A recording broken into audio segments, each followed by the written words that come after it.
Let's get it. My name is Will. I'm the host of this show, the number one Panelist podcast in the world. Drippin' in Versace. All these other hoes trying to copy. Women tend to bounce around in relationships. They can't stick and stay in a long-term relationship. Again, don't agree with this. So let's say, are you still in it? Are you still in it? No. So you're basically saying I'm a whore. This content is not suitable for the children under the age of 18 without adult supervision. Please be advised. So I just wanted to take the time and make this video to apologize to absolutely nobody.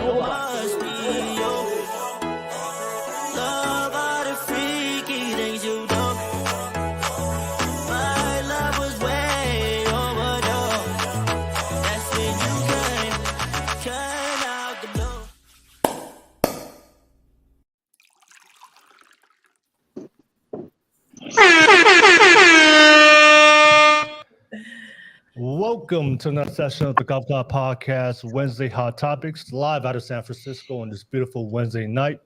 As you guys can see, we have a full panel tonight of men and women joining us tonight for tonight's panel. Definitely have another hot topic for you guys as always. And as always, to all my subscribers, people are always tuning into my live shows. Thank you so much. You guys already know what to do.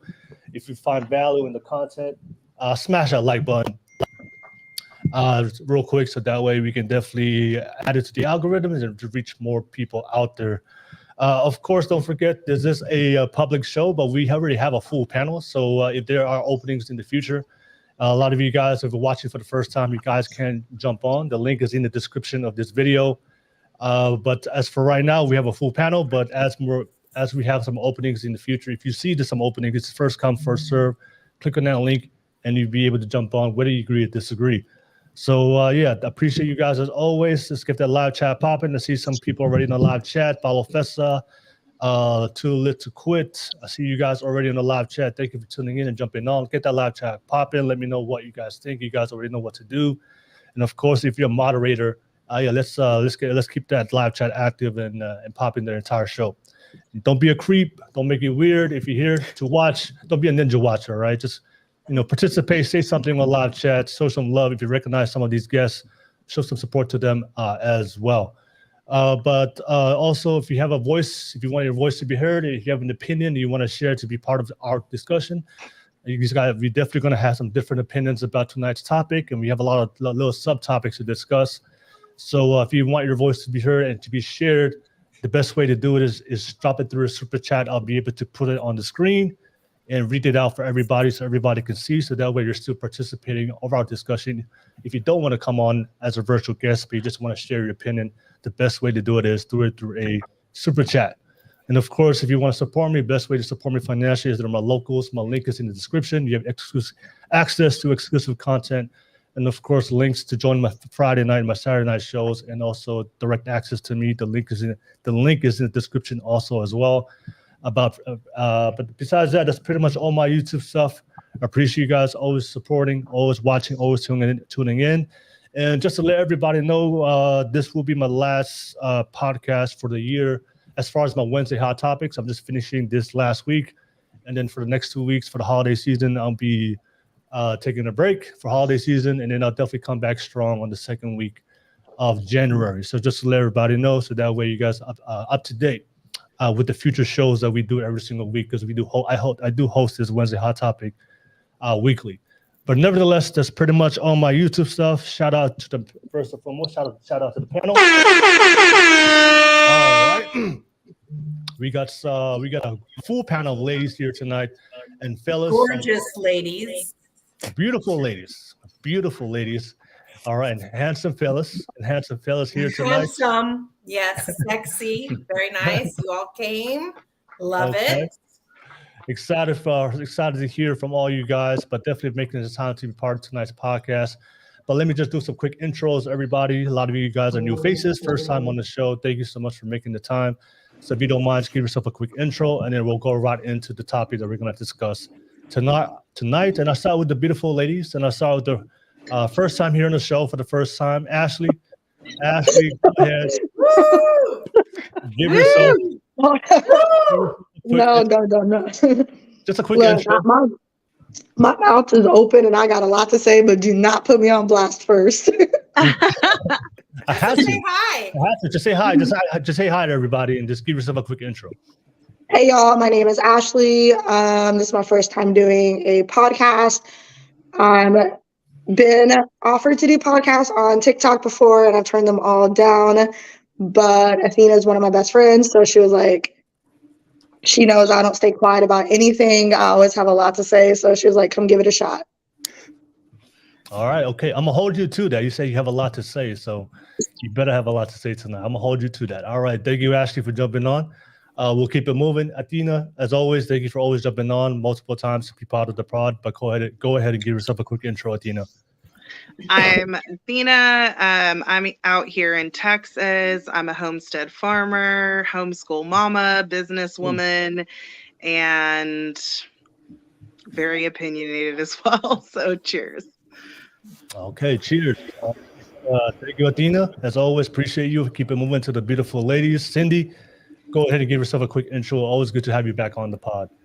Thank you. I am Cindy Presspraise. I live in Atlanta, Georgia. I'm a full-time real estate agent, a mom, and an author, podcast pilot. I mean, I have a little bit of everything.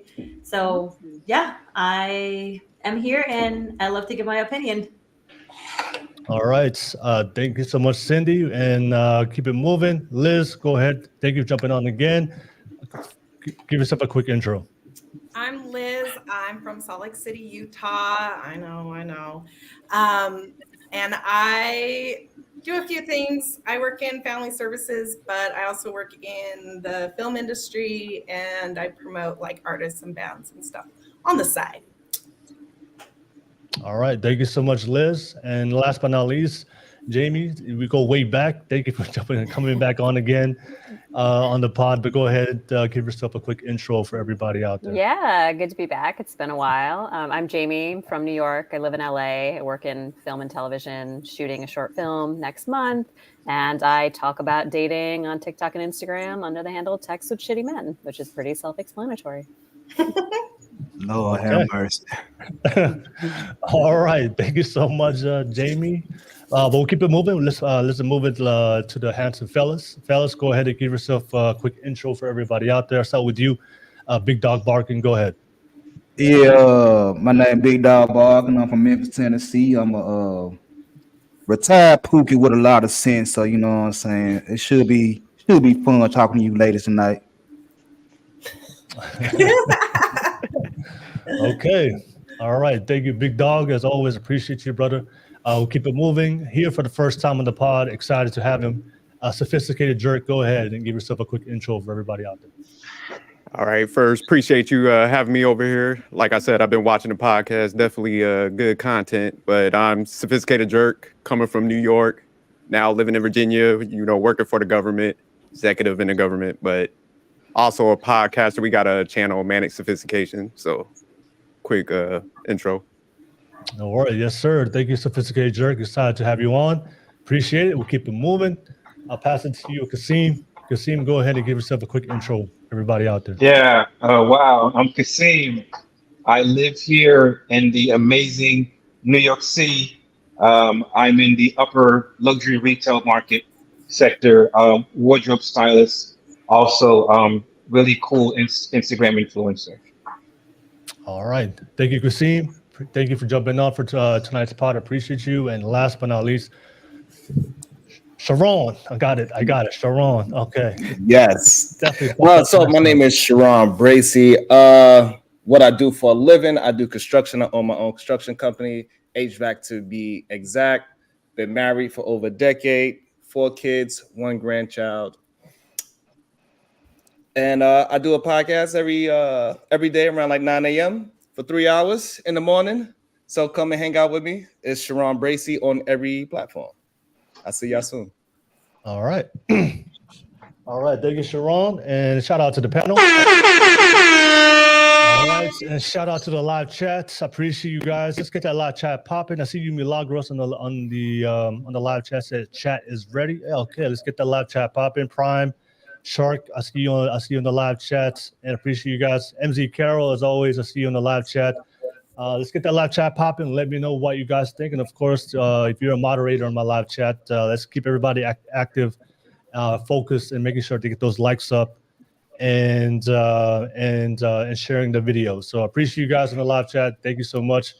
But let's get right into it. So the topic we're going to discuss tonight, ladies and gents, is can a man and woman be equal in a successful long-term relationship?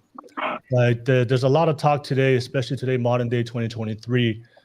There's a lot of men and women out there that they don't believe in the biological role. So people who have more a traditional perspective, they believe in the biological role, the masculine, the feminine. The man is the provider, protector. That's his role.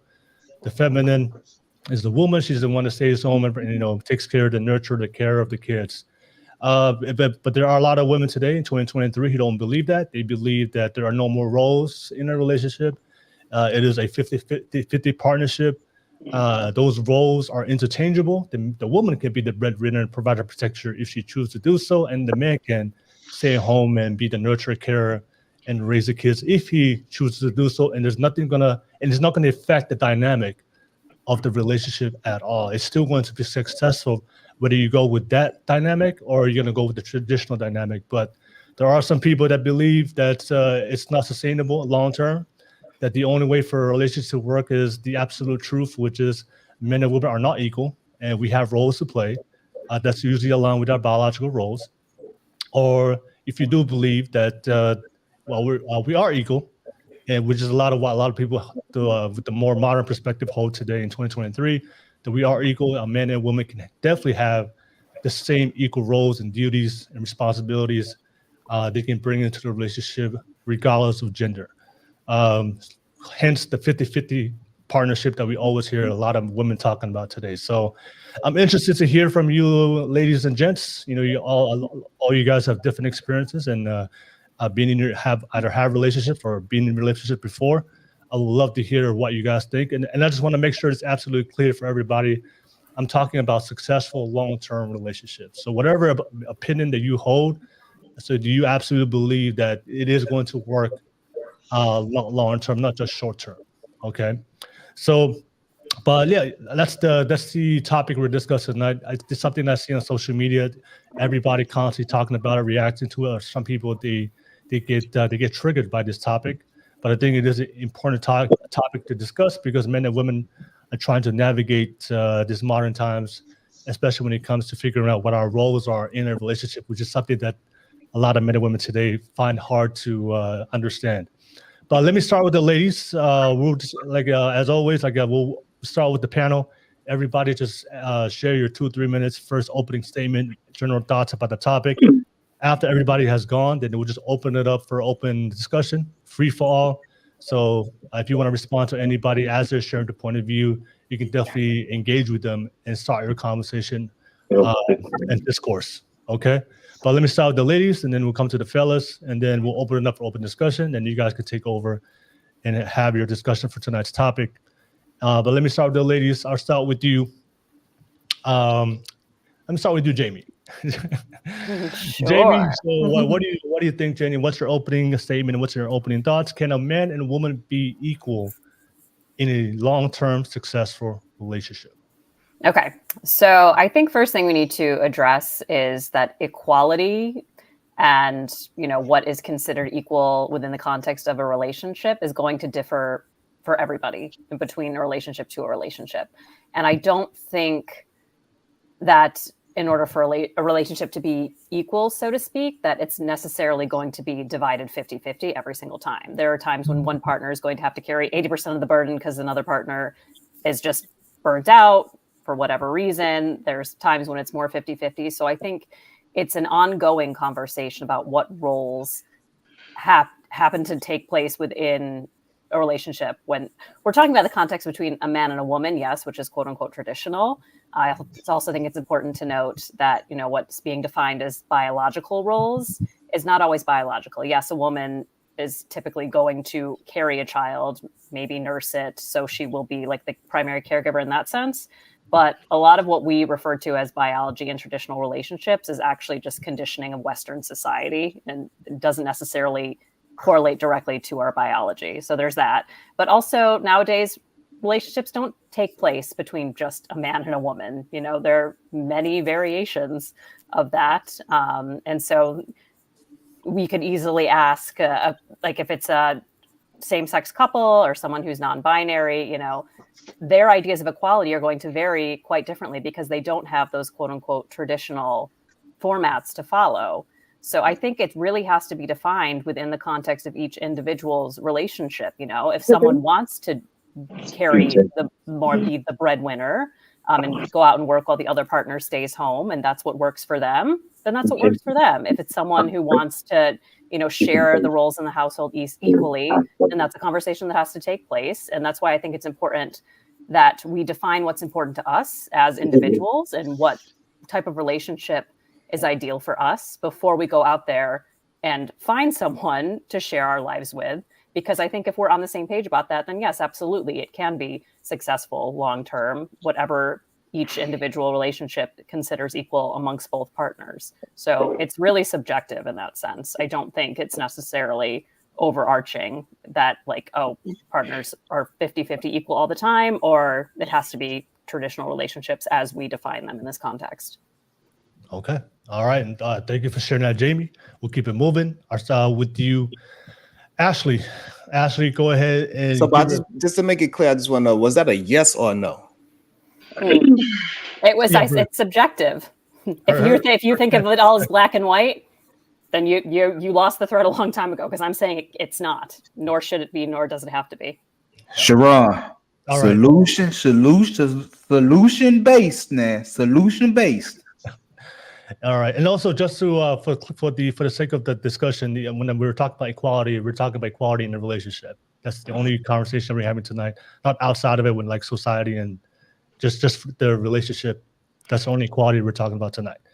Okay, but we'll keep it moving. Ashley, I'll pass it to you. Ashley, what do you think? Can a man or woman be equal in a long-term successful relationship? I'm going to say yes, but I also think that it depends on that person, ideally, of what equal means to them. I know I'm very successful in my career. So when I'm going out looking for somebody or looking for that spouse, I expect them to be on the same page as with me. And that's just because, as she was stating before, like in society and in relationships nowadays, when one falls back, the other person should be able to pick them up. But if you're not sitting there trying to find somebody who's just as the same mindset and that wants to be successful, why be in that relationship? Because you're never going to grow. You're not going to be able to rely on that person. And when you do feel burnt out, then it's like, who cares? Because you're going to be carrying the weight. So yeah, I mean, to me, 100%, like it can be successful, but it also determines of what is equal. If you're looking on the outside of what society says is equal, then it's not what we would say was equal 20 years ago. 20 years ago, women, stayed at home. They weren't successful. They carried the children. They did all the house chores while the man did it. Nowadays, women don't need men to do anything in their life. We decide that we want a man. We don't need a man. We want a man. But that's, and I see you laughing already, but and honestly, like, if you are successful in yourself as a woman, then you want exactly what you have already. If not, why be in a relationship? Okay. All right. Thank you, Ashley, for sharing. All right. We'll keep it moving. Athena, go ahead. Athena, what do you think? Can a man and woman be equal in a long-term relationship? I have very different views than I would say most modern women. I do not believe that there is equality. I think there's equality in effort.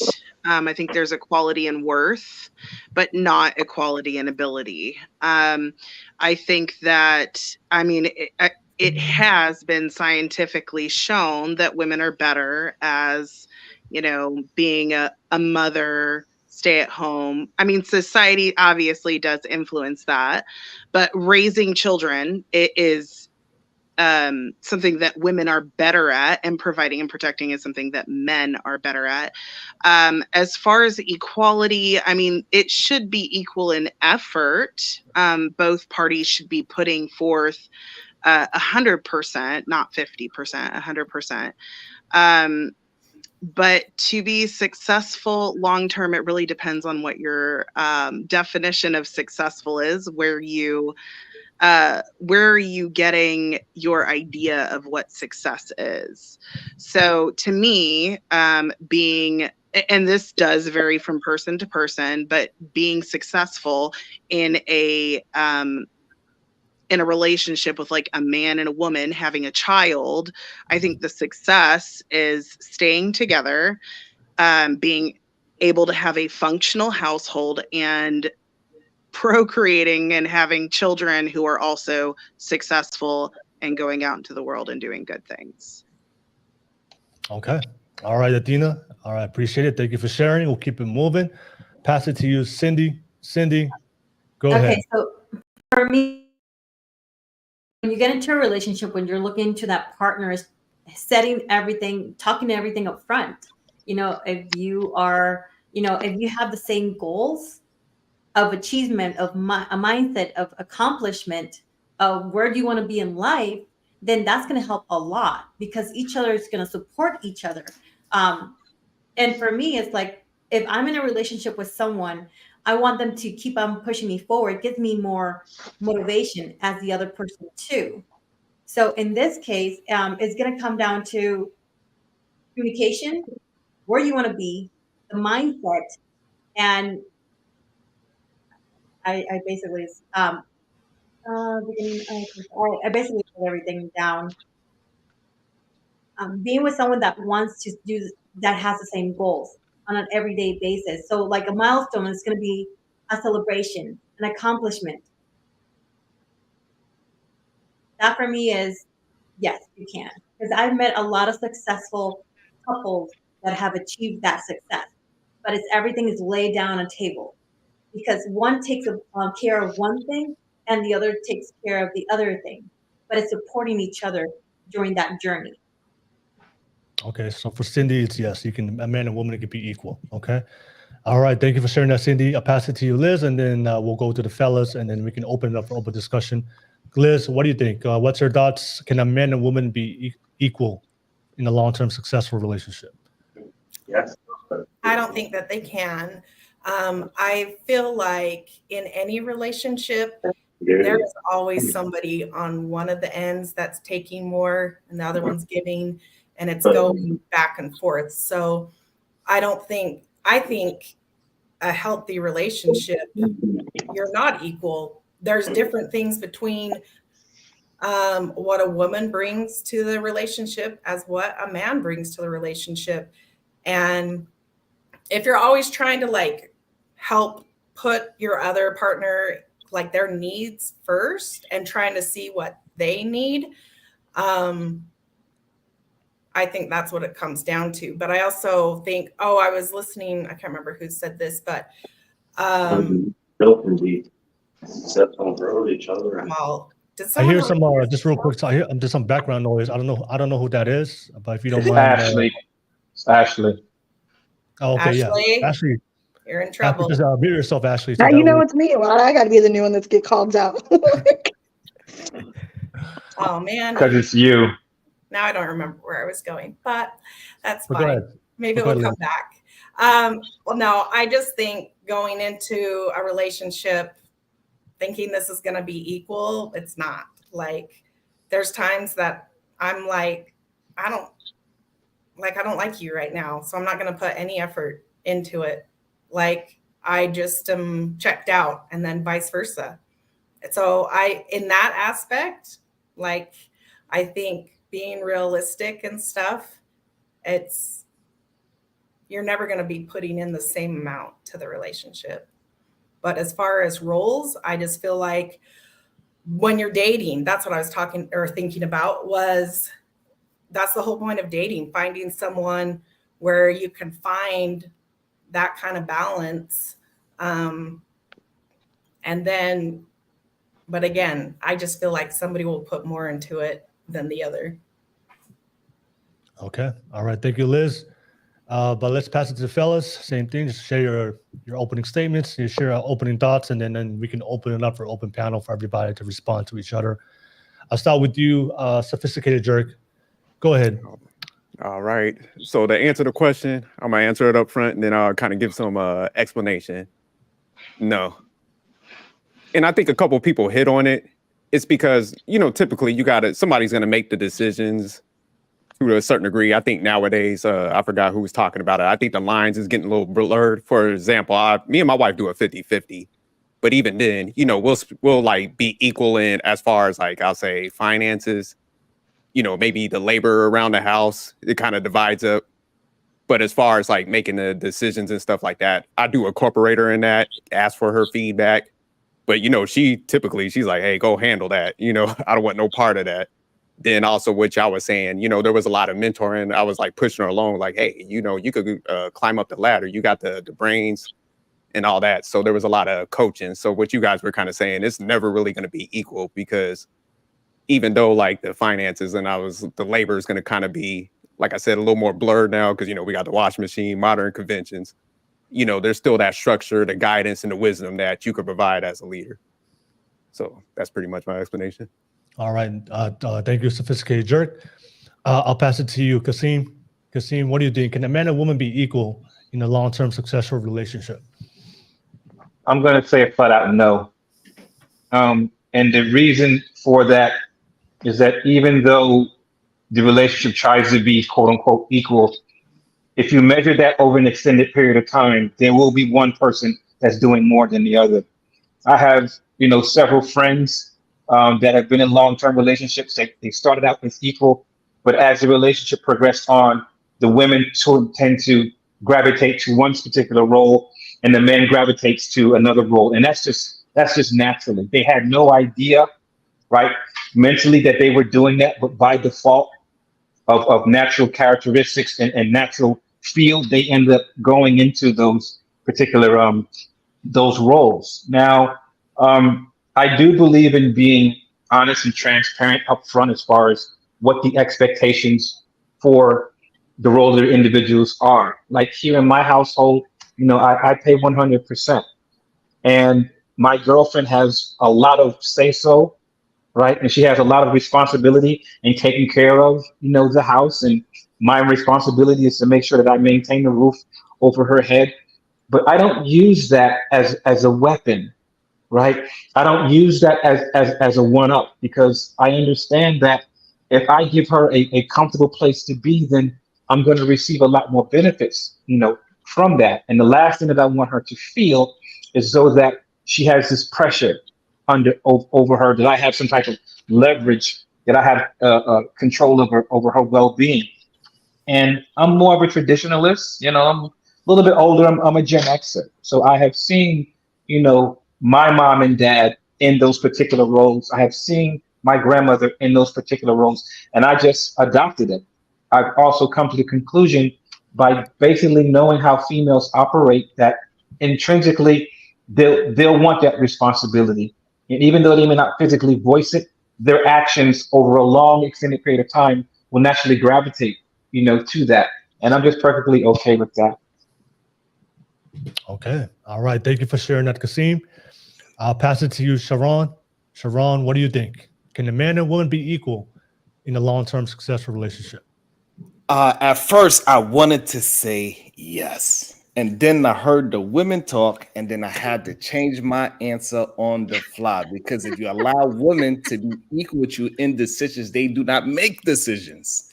They would say a whole bunch of words, but they would not get to the yes or the no. So right now, live, they changed my whole 2-minute spiel that I had originally. It's completely changed. I think the main thing that we got to think about is what is a successful relationship, first of all. So I think nobody really touched on that. So I just give a small foundation. I think some things that you could do to make your relationship successful is like daily appreciation towards your significant other, physical touch, effective communication. Most people do not know how to communicate effectively in their relationship. A lot of people do not know how to argue properly in their in a relationship. They don't know how to compromise. They don't know how to trust each other. And you got to spend quality time, laughter, and you need to support one another to have a successful relationship, in my opinion. And so with that being said, my original answer would have been yes. It would have been yes, because we are equal, but we are different. I think that is the part that we're missing. Men do completely different things. Women do completely different things. And we come together and we have 200%. So it's not 50-50. So the things that I do in my household, the things that I do, I handle it 100%. I do not expect my wife to help me at all with anything that I do. And she gets the same respect. That means I ain't doing no dishes. I ain't doing no damn laundry. I ain't taking the kids to school. None of that. But on the same flip side, she ain't changing no tires. She ain't paying no bills. She don't got to worry about any of those things. Protection of the household, any of those things. And so originally, yes, you can be equal, but after hearing the ladies talk, absolutely not. Absolutely not. All right. Thank you for sharing that, Sharon. And let me just pass it to, I see Cindy. Let me just get the big dog barking, and then Cindy will open up for open discussion. And Cindy, you can go ahead and ask your question or to one of the fellas. But let's go big dog barking. Last but not least, go ahead and share your final opening statements, and then we can open up for open panel for everybody to go back and forth. Go ahead, big dog. Cindy, you got to say something real bad, don't you, Cindy? What are you trying to say with that? What, am I gonna explode? Yes, maybe. Okay. So let me go and get mine now before you go on your little tirade, because I see it in your eyeballs. You finna go and spaz out. So let me go and say what I gotta say. Can men and women have a successful long-term relationship? As long as the communication is good, we share the same values, and we have respect for each other, yes. The house, the kids, anything that's going on in our lives, they have to be done. But just like Sharon said, and I have said this for years, a woman in leadership make very bad decisions because they don't want to be wrong or they don't want to be right. So even in my house, me and my wife have a 50-50. I'm LeBron James at all times. She can be Kyrie Irving. She could be Anthony Davis. She could be D-Wade. But I'm LeBron James 24/7, 365. So everything falls on my shoulders. Now, Cindy, go ahead. Go on, pop off. Go on, do what you want to do. All right, go ahead, Cindy. Go ahead, Cindy. So now my thing is, if you're successful, why are you even talking about cleaning the house? Why are you talking about chores when you perfectly can actually hire a cleaning lady? In this case, I mean, if you're successful, you're going to be smart enough that those are chores that you're not going to waste your time in, because you want to go ahead and spend as much time with your significant other, because that's why would you? In my case, I don't clean my house. I have a cleaning lady. I have someone that takes care of my laundry. If I'm going to take my kids, I take them in the morning, but I have a nanny that actually picks them up. So again, what I said, you talking about successful in a different way. What I said, successful in relationship was daily appreciation, physical touch, effective communication, learn how to argue with your partner, share values, compromise. I said trust. I said quality time. I said laughter and support. Those are the things I said that should be considered successful in a relationship. Now, when I was talking about those things, that was I said men and role genders are different. I'm not doing no dishes. But this now, is however, my wife wants to get those dishes done. If she want to hire a maid, then that's what she's going to do. She is in charge of that. I'm not going to tell her how and when to do it. So you're talking about two different things. Okay, now let's go ahead and let's dig deeper in that.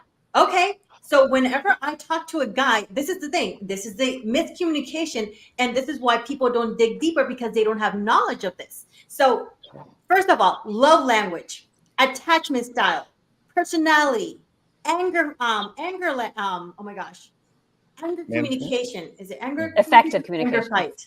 Then we have the other one that is the gift language. So if you're actually digging deeper, if people are not acknowledging that, how will they know? Let's say, for instance, you and I are dating, right, Sharon?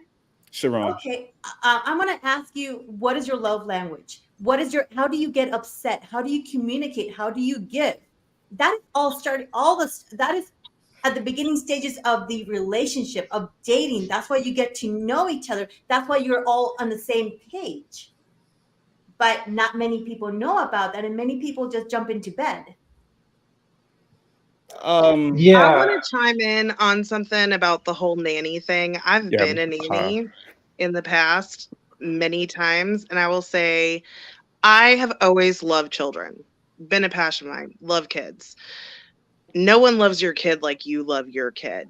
And so you can outsource that, but I'm just going to say your kids do suffer from not having quality time. I've been a nanny, and I started my day at 6:30 in the morning and ended my day at 7:30 in the evening, and their parents put them to bed by 8:30. 30 minutes a day is not quality time with your child. And it's, yes, you can have a stay-at-home dad. I understand that can happen, but women naturally are better at being moms. I mean, we literally have the feeding source right here on our chest. We are designed, and we even have a biological response when a child cries. So when it comes to that, women are more designed to take care of the kids. So yes, you can hire a nanny. I get it. Okay. I've been a nanny. So let me chime on your nanny thing. My situation, I make sure that when my kids when they get home, I am here. I'm the one making them dinner. I'm here all the time with them. They see me. So you don't abuse your nanny. That's good. Huh? So you don't abuse your nanny. That's good. Well. No. For me, it's just like I am like, okay, this is the time that I have my kids. My kids are picked up from school. I make sure that I'm here with them. Weekends are with me. I mean, it's a part-time nanny, but I make sure that I am there for them. Their activities, anything, they're like medical appointments, dentist appointments, anything that they have, I take them. I make time for them. It's not like, hey, see you guys later next year. No, I don't do that. I think this whole thing really starts out with, relationship preparedness. I think you have to really be honest with yourself and see, like, do you have the time, energy, and the resources to have another person in your life? I think that's where it really starts out from. And then once you figure out, like, hey, like, you know what? I do have these things in order, and I am prepared to be in a relationship. And then it comes down to, what your values are going to be. Do you take time to self-reflect and be like, hey, there are certain ways that I need to communicate in order for this to be successful peacefully. There's certain things that I have to learn about myself, that knowing things that trigger me that I need to get a hold of so those things don't go out of hand, right? There's also learning how to love someone and knowing what that love language is and learning how to express that. But it also comes down to, what type of intimacy would you like to have in the relationship? And then lastly, you have to be ready to confront the idea that, this relationship might not last forever. This relationship might go a particular course and it might end, but I also need to be prepared for that. I think if you have all of those things at the core, then you're able to have a better, long-lasting, long-term relationship. Yeah, and now jumping on or chiming on to that. Let me just get Jamie in because he just wanted to say Yeah, something. well, yeah, I just kind of wanted to go off of that and also bring it back to what Sharon was saying. I think the original question was more geared towards equal division of labor and just roles, like functional roles, I think, within the household. And I think a lot of what we're bringing it back to is A, it's a lot more than that. But B, if we're talking about equality, like Sharon was saying, like, okay, his partner does 100% of these chores. He does 100% of the other chores. So in that sense, if they're sharing them equally, that doesn't mean they're doing the same thing. But I think if we're like, you could take that the other direction, like everyone's doing half of everything equally. So again, maybe that is what some people want. I don't think that's as practical. I think it makes more sense for some people to, just take on one chore entirely versus the other partner taking it elsewhere. But if there are specific areas, again, you communicate within the context of the relationship. If it's important for both parents or both partners, they want to work, they want to have a career, then yeah, that is something that's going to need to be shared. And, you know, then it's more important that they share divisions of child rearing, you know, because they are both, or maybe even outsourcing, you know, like, I think that's kind of a different topic that we're getting onto a bit there, you know, with as far as like, I think there's a lot of overlapping, basically is what I'm saying. There's a lot of overlapping context that's getting pulled in to the original question. So Will, maybe you want to like bring it back to that. You know, are we really talking about just divisions of labor and practicalities within the household, or is it a broader topic? Well, I like to jump in real quick because speaking on what you guys are saying, me and my wife, like I said, we do 50-50. I mean, everybody wants to go with 200%, I'm fine, you know, but we split everything down the middle because the whole concept is if you're pretty much both selfless people, then, you know, you were doing 100% when you were adult before you got married. So it shouldn't be that hard to kind of like split stuff down the middle. Are you sitting there counting everything off? No. But I mean, it'll be a lot of fishes if you guys do kind of like divide it up, especially if you're both working. Then also like with us, we decided to have one child because we were like, look, we are both trying to climb the corporate ladder. You know, it's going to be harder to raise like multiple kids and stuff like that. So we kind of like sat at the table and kind of like what Kasim and even Sharon was talking about, we had those conversations, outline things. And then over time, you know, it just gets more efficient. So, I mean, kind of what you were saying, Cindy, we decided not to get like outsource anything because we kind of started operating off a schedule. And even then, if she's like doing something, I might go like tackle another project. I'll pick something else up. So, you know, I think the division of labor nowadays, I mean, it takes me like 3 seconds to throw a load of laundry in a Let me chime in on that. Let me, I left something out. I'm a single mom. Oh, okay, yeah. So this is why. Now, I am like, if we want to split everything in half, let me bring something up that nobody has mentioned is pregnancy. You know how hard pregnancy is? That is something that you cannot divide absolutely at all. Your boobs get saggy, your hoo-ha gets bigger. I mean, not the hoo-ha. Well, and I think that's an example of something that is solidly biological. Like that's not something that the man can take on. You cannot divide 50-50. Yes, we do need that security that men provide for us. But at the same time, it's just like it takes a toll on our body. So what about the last couple of months when you can't go to work, or if you even have a difficult pregnancy when you got to stay in the bed, or after you pregnancy when you're not working for the first 3 months, or if you are fortunate enough, 3 months? You don't eat. I mean, hopefully, because that's the healthiest. That's the best way for to get back into. If it takes you 9 months to make a baby.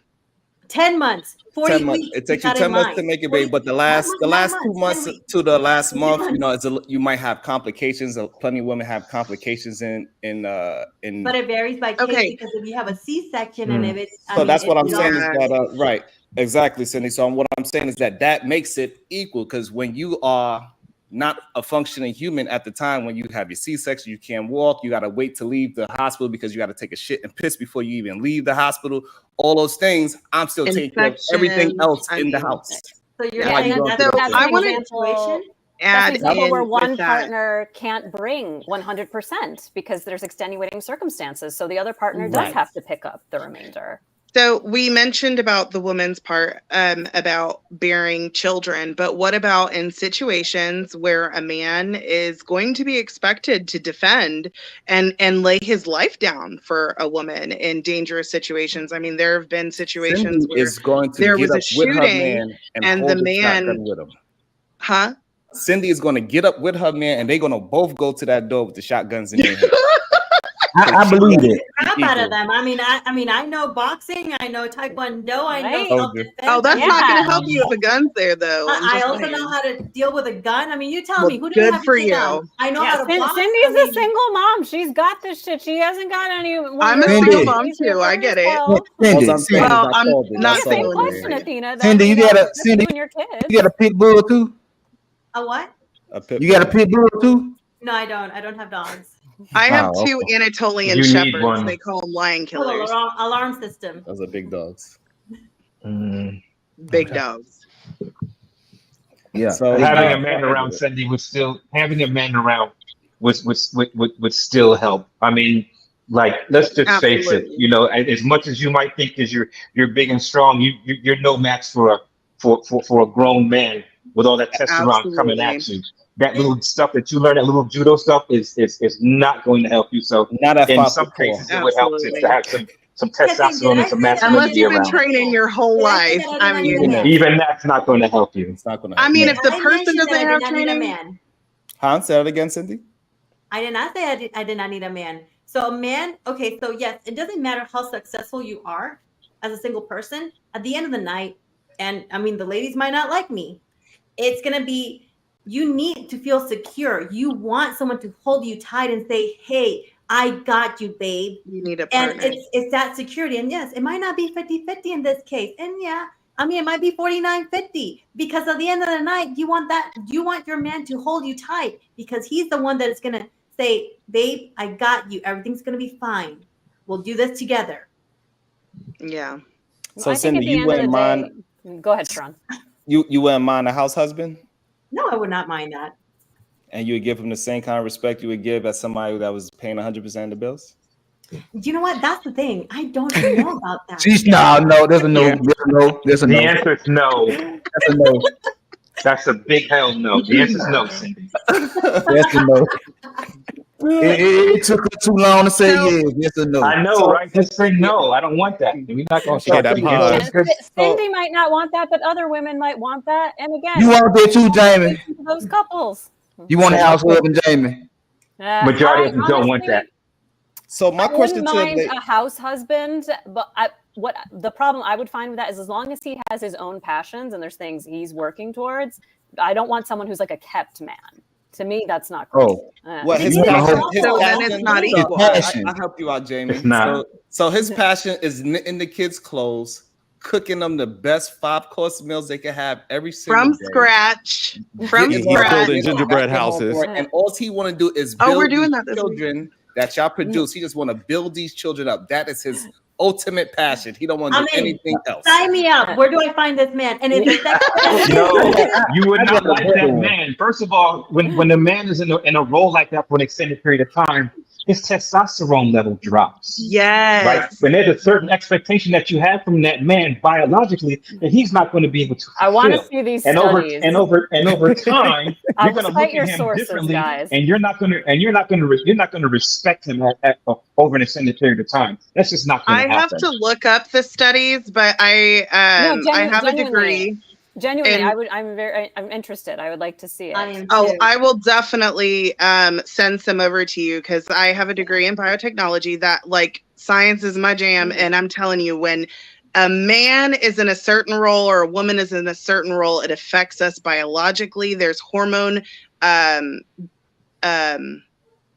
imbalances that affect your health long term. Yeah, women develop mustaches when they turn into CEOs. Just what it is. Yes, Why you bio- gotta call me out? Oh my god! Right? I was gonna say it just, I mean, like Athena, I developed a mustache because I'm an that's a ethnic part woman, of the, not that's because one of the I'm, part of the studies is that they 12. start develop. No, you're not wrong. You're not wrong. No, this one is Athena- part of the Athena study. is This is not me Athena- trying to be. This is not me trying to be funny. This is a Sharon, part of the study. you got a construction company too, Sharon. I do. Oh, Yes. mustache? Good. I wax mine. right? Yeah. This is We see the stubble. No. What? I Oh my god, that's I don't see no mustache, but you might got a little some gold up in that hole. You know what I'm saying? You might need to dig that hole, dig that out. Hey. Let me read some super chats. Let me read some super chats real quick. Give me 1 second. Can I get some podcasts? $2. Thank you so much. All right, so a very privileged response. Yeah, just a nanny. Shout out to you. Thank you so much. Can I get some podcasts? Devil's Advocate. I appreciate you, brother. We have a societal push to outsource traditionally female duties to men outside service. Example, housework, childcare, while men are legally required to keep up their duties. Where's this leading? I appreciate it. And then the Manic Genius. Shout out to you. Thank you, man. House husband. Where do I sign up? I'll stay there in you go. keep my testosterone. All right. Shout out to you guys. Thank you so much for all the super chats. As always, If you have an opinion or voice that you want to be expressed to be part of the discussion, definitely drop it through a super chat. I'll be able to add it on and read it out loud and respond for everybody to hear. I do want to keep the conversation we were discussing about house husbands. There is I don't know if you are on social media, but there's all these videos of these house husbands making vlogs about their life and kind of like empowering men to stay at home and be a house husband. And there's a lot of women in the comments saying, yeah, I'll marry these men. These are the type of men I want. So I would ask the ladies, do you guys believe in a house husband? And if you do believe in it, would you still respect them and stay long-term? Key word. I don't think it's a matter of whether you believe in it. They do exist, you know. It's just if you want one, that's a different question. But do you believe a house husband playing that role? Do you believe it works long-term in a relationship for a woman? For the average. Also, let's frame it to the majority of society. Yeah, the majority of women. Not the small minority, the majority. My question is, are they willing to sign a prenup? Dang. It's all about trust between you two. Do housewives have to sign a prenup every time? I mean, you don't got a lot of money over there, Cindy. You got a lot of money over there. I guess if they would have hold on. Cindy, So I want to get this straight. So Cindy, as soon as we give y'all just a question of power, the first thing you say is that you want to keep your money and you want to make sure he's broke when y'all leave. No. Did you listen to me that I said an escalation clause? Depending on how many years he's with me, if he cheats on me, then he's gonna get a percentage every single certain year. If he cheats, he gets if he cheats, he gets nothing. Okay, and same for a woman. Sorry. Clause. So what I'm saying is that I just want you to hear what you said. As soon as we shifted the power to you possibly have it, the first thing you said, I want to keep my money to myself, and he will have to go back into the workforce and figure it out. Men do not do that. Because then he's going to be requesting alimony. He's a full-time man, house husband. Most divorces do not end in alimony. That's only about 10% Honey, I've been divorced twice, and I've been screwed twice. Why you been divorced twice? Why do we bring that stuff? Her neck be moving when she talks. That's why. You fell into a trap. my second ex-husband, he's military and he moved to South Korea and he was having multiple affairs with different women. Okay. So what happened to the other one? The other one, he had an affair with his supervisor's wife and got her pregnant. So you was over there being stingy with the hoo-ha. No, hell no. Oh, okay. Well, I don't want to get you were stingy with their money then. You were stingy with their money. No, I was back in college. Way to blame the victim. Who's the victim? Who's the victim? Cindy. She was cheated on, and you're out here trying to find what did you do wrong? Wait a minute. So Cindy's behavior didn't contribute to anything. She was just going around all nice. She had no faults whatsoever, no way of communicating, no way of showing love and showing affection. She was just a perfect angel and did everything right.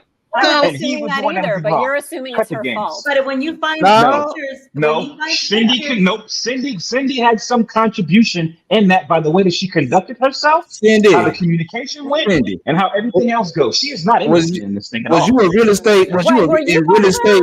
Was you in real estate both times? Let's go one by one. Let's go by one. I lived in my but I know it takes two people. I know one person isn't always on a straight and narrow. That individuals' conduct, things that they say, the way that they have spoken to one another, the way they communicate, did contribute to some of that. We can't negate that at all. I'm sure Cindy wasn't always a perfect angel. But there's still never an excuse to cheat because you can leave. You can leave a relationship. So the first thank you. Yes, you can leave. Of his affair on my laptop with his best friends. And he was like, oh, I like Asians. I like redheads. I don't like Latinas. Why the fuck did you make me then? Yeah. All we're saying is, Cindy P, is that when it's a situation that's keep happening, you are the common denominator. So you gotta have to figure that out. If it keeps happening to you, if I keep dating the let's dig same, into my second ex-husband. you'll be able to respond, Cindy. You'll get a chance to respond. So what I'm saying is that if I keep choosing the same type of woman, doesn't matter what race she is, and I keep having the same outcomes in every race that I chose, the same woman and different people, that is a me problem, not the woman that I chose. Not always. Well, it might be in who it is it's that who you're you have selecting. chosen and how you allow them to treat you. But when you were in a marriage, sometimes you feel trapped and you're like, I have to work things out. And so you deal with things that you normally wouldn't, like infidelity, and you try to fix it. So I do not believe there is ever an excuse for infidelity, period, point blank. Cindy. Tell me. Mommy being aquí. What? Never mind. He said, "Mommy, what?" He said, "Mommy, Being come aquí. here." So anyway, what I'm saying again, so just so I'm clear, if I keep finding the same relationships in every woman that I've been in 5 new relationships, and every last of those 5 relationships ended the same exact way. Well, she said 2, but yes.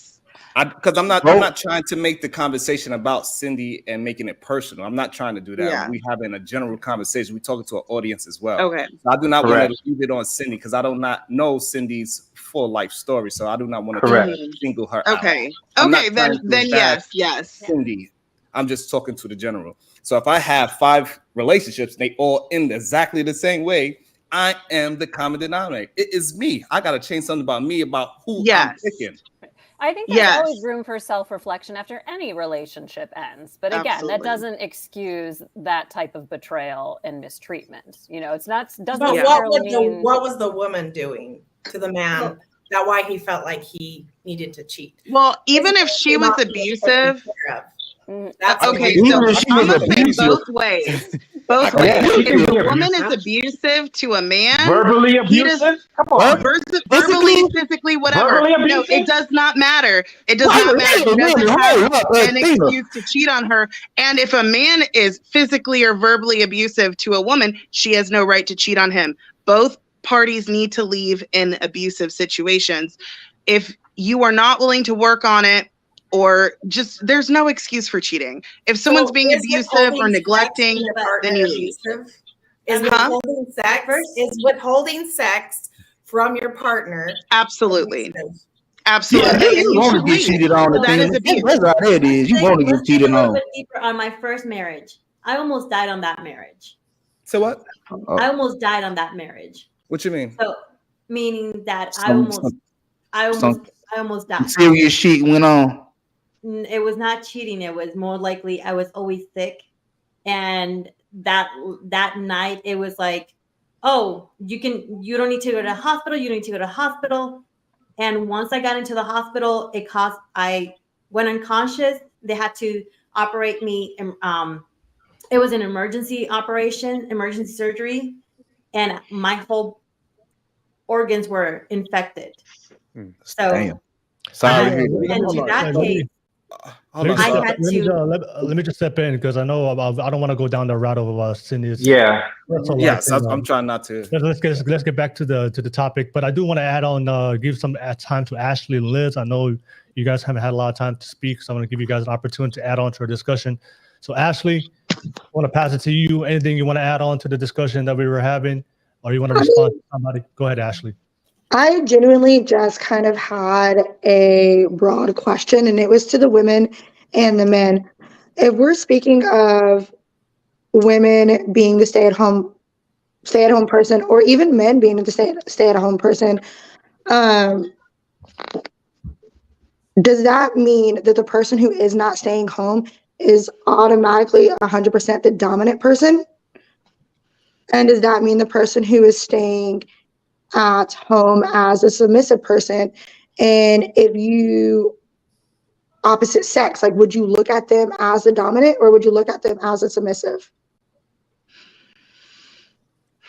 We'll let the ladies answer this first. Does anybody want to respond? I think it depends, because it just depends on the dynamics between that individual couple. It could be the man being very loving and nurturing and affectionate with the children, but then the dynamic between him and his partner could be very, masculine, So Jamie, I got a question for you right there, if you don't mind me, Ashley. If you don't mind. Go ahead. So if you was the one that's paying 100% of the bills, would you be 100% submissive to your husband? Or would you feel like you were the one who made the decisions because you paid the bills? I think, again, it would depend on like the dynamic between us. But if I paid 100% of the bills and I still felt like he was contributing to like his portion 100%, but was still physically dominant and I was more submissive physically, yeah, I could get down with that. So we're not talking about you're paying 100% of the bills. Me and Ashley is not talking about the bedroom. We know women women give submission in the bedroom regardless if they paying the bills or not. We are not who's talking gonna about hold that. the pants in the relationship? Not always true. I'm not talking about the bedroom. Yeah. If you were paying 100%, and your husband was at home, who's gonna wear the pants in the relationship? You or your husband that's staying at home? Which one, Jamie? I think again, it's who's paying the bills. Again, because if I'm paying 100% of the bills, it doesn't necessarily mean when I come home, he doesn't have to call the shots as to what's going on within the home. Within the home, but as far as like where money is spent, where this goes, like essentially you would be wearing the pants of the family. You're the one who decides. You're the one who goes out and earns the money. And he says, hey, babe, I want to go on a vacation next month. And you're going to say, I just don't think that's correlates 100% with who's submissive and who's dominant within hey, the listen, what we relationship. do know is that when women have the power, they tend to abuse it, just like Cindy just said. Again, I want your science studies on that. Where is my prenup? Right away, as soon as she got the power. Yeah. I want your scientific studies on like same thing as men too. Absolutely right. Successful men will ask for a prenup. Oh, yeah. So what are we talking about? Yeah, we're talking about men have never abused their power. Let's be honest. Most men do not ask for prenup. That's number one. Number two, really? most men are not trying to break up. Okay, hold on. Most men are most successful men, because even the successful ones, most prenups is not a big problem in finding a like that. That is really no, it's not. That is really something new. Well, people because the talking average about man, where have you been living? I don't know if you have if I was going to get married nowadays, I'll definitely get one. I would get a prenup. What y'all talking about is celebrities. Let's go one by one. No, celebrities. Yeah, I think we're conflating. First of all, the people that are getting married, they do not have shit to have a prenup for. It depends. Most people do not have anything to split. It depends. Most people are average. I think the average American, that's probably true. That's why they all right. So when y'all talking about the top Sharon is right. We are not talking about the top 10%. We are talking about average people. We are talking about the majority. Now, if you want to talk about the 10% of America, then that's a whole different conversation. Yeah, but I think the average woman wouldn't necessarily if the average woman had an average salary. I mean, I think Cindy's coming from a different place because she's been through some shit. She wants to protect herself for any future relationships. But I think the average woman wouldn't necessarily demand a prenup either. No, she would not. What do you mean the average woman has the average salary? What do you mean the average salary? I'm really curious as to. So does that mean average without being successful? Just like that average without being successful. Just average, like medium income for the average American. We got to go one by one because so people can hear us in the live chat and the audience. So if anybody's speaking, let them finish, and then if you want to respond, but don't talk while they're talking because it's gonna cause a lot of confusion as far as the audio quality for everybody to watch. So let's just go one by one. We'll try to make it the best for everybody to go one by one. Last person I saw talking was Sharon. What were you saying? I want to pass the floor to Jamie. She was trying to get. Okay, Jamie, go ahead. No, I'm just saying, I'm not even like talking about any measurement of success because, a woman could be very successful in her line of career and be very happy and fulfilled, but might not necessarily be making six figures. I'm just saying, I think the average woman that isn't going to be demanding a prenup any more than the average man in this country. Okay. Correct. Yes, and that's I agree. That's why I was saying that first, and y'all was all giving me pushback, Jamie, especially you. I wasn't giving you pushback. I was demanding a prenup. But when you have kids, I would. it's a different story. Especially if you're a single mom with kids, then yes, you do need to have a prenup. Because if anything happens, then you're SOL. Right. And I think Cindy's speaking to her experience specifically. It's not Yes. necessarily. I know for a Later. fact Cindy make more than average money. That's why she keep hollering. So let's say, for instance, big dog barking, and I get married, right? And I own my house, and he owns his house. I could dig that. We can do that. Yeah. So when he says, "Hey, you know what? Let's get divorced because we don't have a prenup," he's gonna be like, "Well, I'm gonna keep my house, and you're gonna keep your house." Nope. You go to court. Let's say him and I, we get into court and all that. He gets whatever. Whenever we got married, the rest of the value of that property, we both, and it's divided equally. Did you know that? Yeah. Yes. I just had a friend who was screwed over by that. Even though she got the house through inheritance, they both, paid the bills. She had to pay out $100,000 to him, and he put nothing into that house. It was wild. Normally you hear about the other way around, but that's what's up. About prenups. You said that's what's up. Here's the thing about prenups. Cindy, we ain't never gotta go to court. We can handle all that out of court. You know what I'm saying? That is true, but in this case, I mean, let's say, for instance, that's how I managed my ex-husband and my last divorce.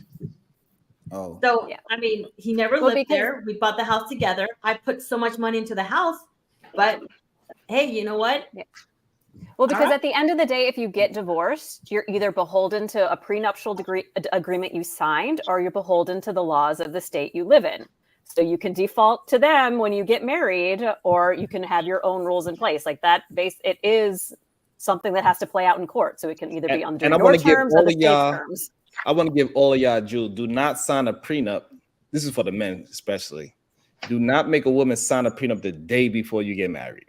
Oh, no, at least 6 months. At least 6 months before. At least 6 months before you start planning. Before you propose, there should be a discussion about the possibility of marriage and how you want it to play out. There should always be a discussion, and then will you marry me with the prenup underneath? But again, and if she really loved you, she would do it. But again, most men is not pushing for prenups, but women are. I think that is interesting. But that goes to show that men and women. This is the thing. I've met a lot of men with prenups. Cindy, don't even. Yeah, but it's not the majority, Cindy. Women basically want a golden parachute at the end because they don't want to feel as though that all their time has been wasted. All this time has been wasted. All of my good years, and at the end of this, I get nothing from it. I want to be compensated for the time that I spent in this particular relationship because I gave you so much of myself. That's basically what it is. It's just cut the crap. You're not wrong. Absolutely. And men don't look at relationships that way. We don't look at it like that because we genuinely love when we go into a relationship. Don't even worry about that doesn't mean that women don't genuinely love. Yeah. Not to the degree of men because you're not willing to put your life on the line to protect this man. You're not willing to do certain things in order for the union to be more successful. You're not willing to do that. So birthing children isn't putting your life on the line? Right.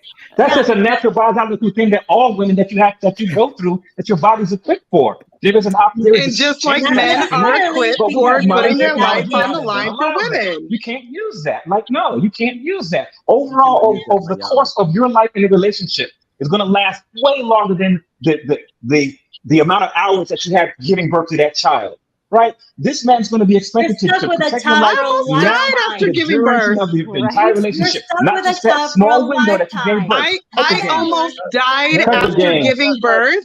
But you survived still, right?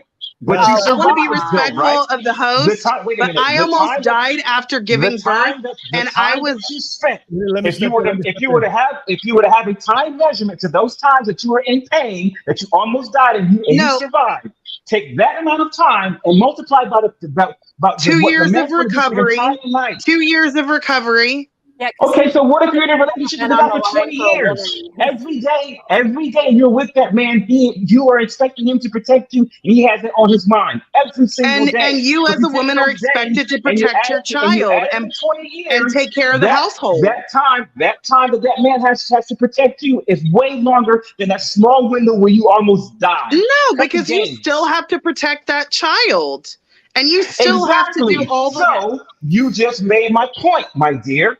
The time that you spent in that window from when you were in labor, you quote unquote almost died. You take that specific time, right? Whether it was 72 hours, 48 hours, 76, whatever, right? That's only 76 hours out of every day that man is supposed to protect you throughout the durations of the freaking relationship. And every day that woman is supposed to protect that child. Yeah, Kasim, when is your life actively in danger in your day? But that's natural, though. But that man has got to protect you. And it's natural for a man to protect a woman. But you just made my point again. You just made my point again. The time that the man is supposed to protect you is longer than the incident that you had giving birth to that child. No, because we're still okay. Well, I come from a traditional lifestyle, and I'm still protecting my child. I homeschool my kid. He's 4 years old. He just stopped breastfeeding a couple months ago. We're talking about the man protecting you throughout the duration and of I the protect my relationship child. That goes over 20. So he's doing his responsibility, and I'm doing mine. Well, he's not doing his responsibility, but I'm doing mine. Again. My question You is, made my point again. He walked away. Let me chime in. Responsibility. Okay. Exactly. And even though he could walk away. Now my question is, what happens when that man walks out? What the? You're still left taking care of that baby. No, Cindy, we're talking about long-term relationships, right? Where the communication is there, where the affection is there, where all the responsibilities are there. That's when we talk about a long-term relationship. We're not talking about anybody practically walking out down the line. We're talking about staying in it for the duration till death do us part, or till we and the woman is still taking care of that child. And the man is still taking care of that woman. But you cannot Exactly. So you just proved my point again. During child labor, during all that process, you cannot compare that at all. Why? She just did it. But you I'm cannot. not. Wait. I'm not saying it's more. Let me, guys, we got to go one by one. A lot of people in the live chat can't hear everybody. So let's just go one by one and finish your point. And then once that person is done, I see Cindy, Athena, Kasim, and Sharon. I see you all have a take that you want to add on to this piece. So let's all go individually and then let everybody respond to each other one by one. So we get to hear everybody's full point and full take. So Kasim, say your point. Then after you go, then Athena or Cindy, you can respond, and then I'll pass it to Sharon, then I'll pass it back to Athena or Cindy, whoever it is. So Kasim, why? You know what? I think I've spoken enough on this. Why don't we let Athena go? Okay, Athena. So I'm not sure if I disagree with you or not. Maybe I'm misunderstanding what you're saying. So I'm saying, or what I thought you were saying is that the man's responsibility is longer than a woman's. And I don't agree with that because I still take care of my son. He's still my responsibility. A woman never gets out. I mean, I'm sure there are women who get out of that responsibility, but the majority of women never get out of that responsibility of their kid. And men can very easily step away and not have the responsibility of taking care of that woman. Maybe they still have to chip in for the child to help take care of the child, which is not always the case, but many do. But the idea of men have to be protectors longer than women, I don't agree with. And my context was in the relationship, in the long-term relationship, whether it's marriage or whether y'all decided that that's not what you wanted, but in that relationship, from now until however long it lasts, that man has certain expectations to protect you every single day, and it does not stop. So in that context, if you measure that time, then yes, his protection lasts longer. Well, for the woman, but the woman still has to protect the child. Yes, we understand that. However, yes, you still have to protect that child, right? But as a whole umbrella, that man has more responsibility, right? Because he not only has you. No, I agree with you there. I do agree. That's my point. That was my point. Sharon, you wanted to add on? But now that she conceded, I don't have sometimes we gotta allow the other person just to get out their full thought, and then you wind up finding out that you're not actually disagreeing with the person, you actually agree. So now that is out, we gotta understand that. I don't got anything to say about that. Okay, all right, Cindy, did you wanted to add on something? Cindy, you're good. Okay, in my case, I would say it's that's not the only responsibility from the man, but it's also from the woman's standpoint, meaning that the woman's also like, okay, the well-being of her husband, of the child, of the household, of everything, the details that men miss. And Kasim, don't tell me that you're perfect on this, that you know everything. Like, baby, did you take your pills? Do we need to take an appointment for our child? Whatever it is, we're always after those little details. So it's not only your responsibility, it is her responsibility too, to protect you too. You know what I mean? understand that. I have 3 children. I have 3 boys. So I'm well aware of that whole thing that you just named and that whole process. And as a man and as a leader, I was involved in that process every step away for each one of our children, all 3 of them. So yes, I am aware. All right. Let me just read this super chat real quick. Can I get some podcast? Thank you so much. I got to push back, Kasim. A woman's life is technically in danger at every point during pregnancy. A man may never have to physically protect their woman. All right, that's what. Can I get some podcast? Thank you for that super chat. I want to add this subtopic that's related to the main topic we're discussing tonight, and I would like to hear what you guys have to think, because we're talking about a man and a woman equal in a relationship, a successful long-term relationship.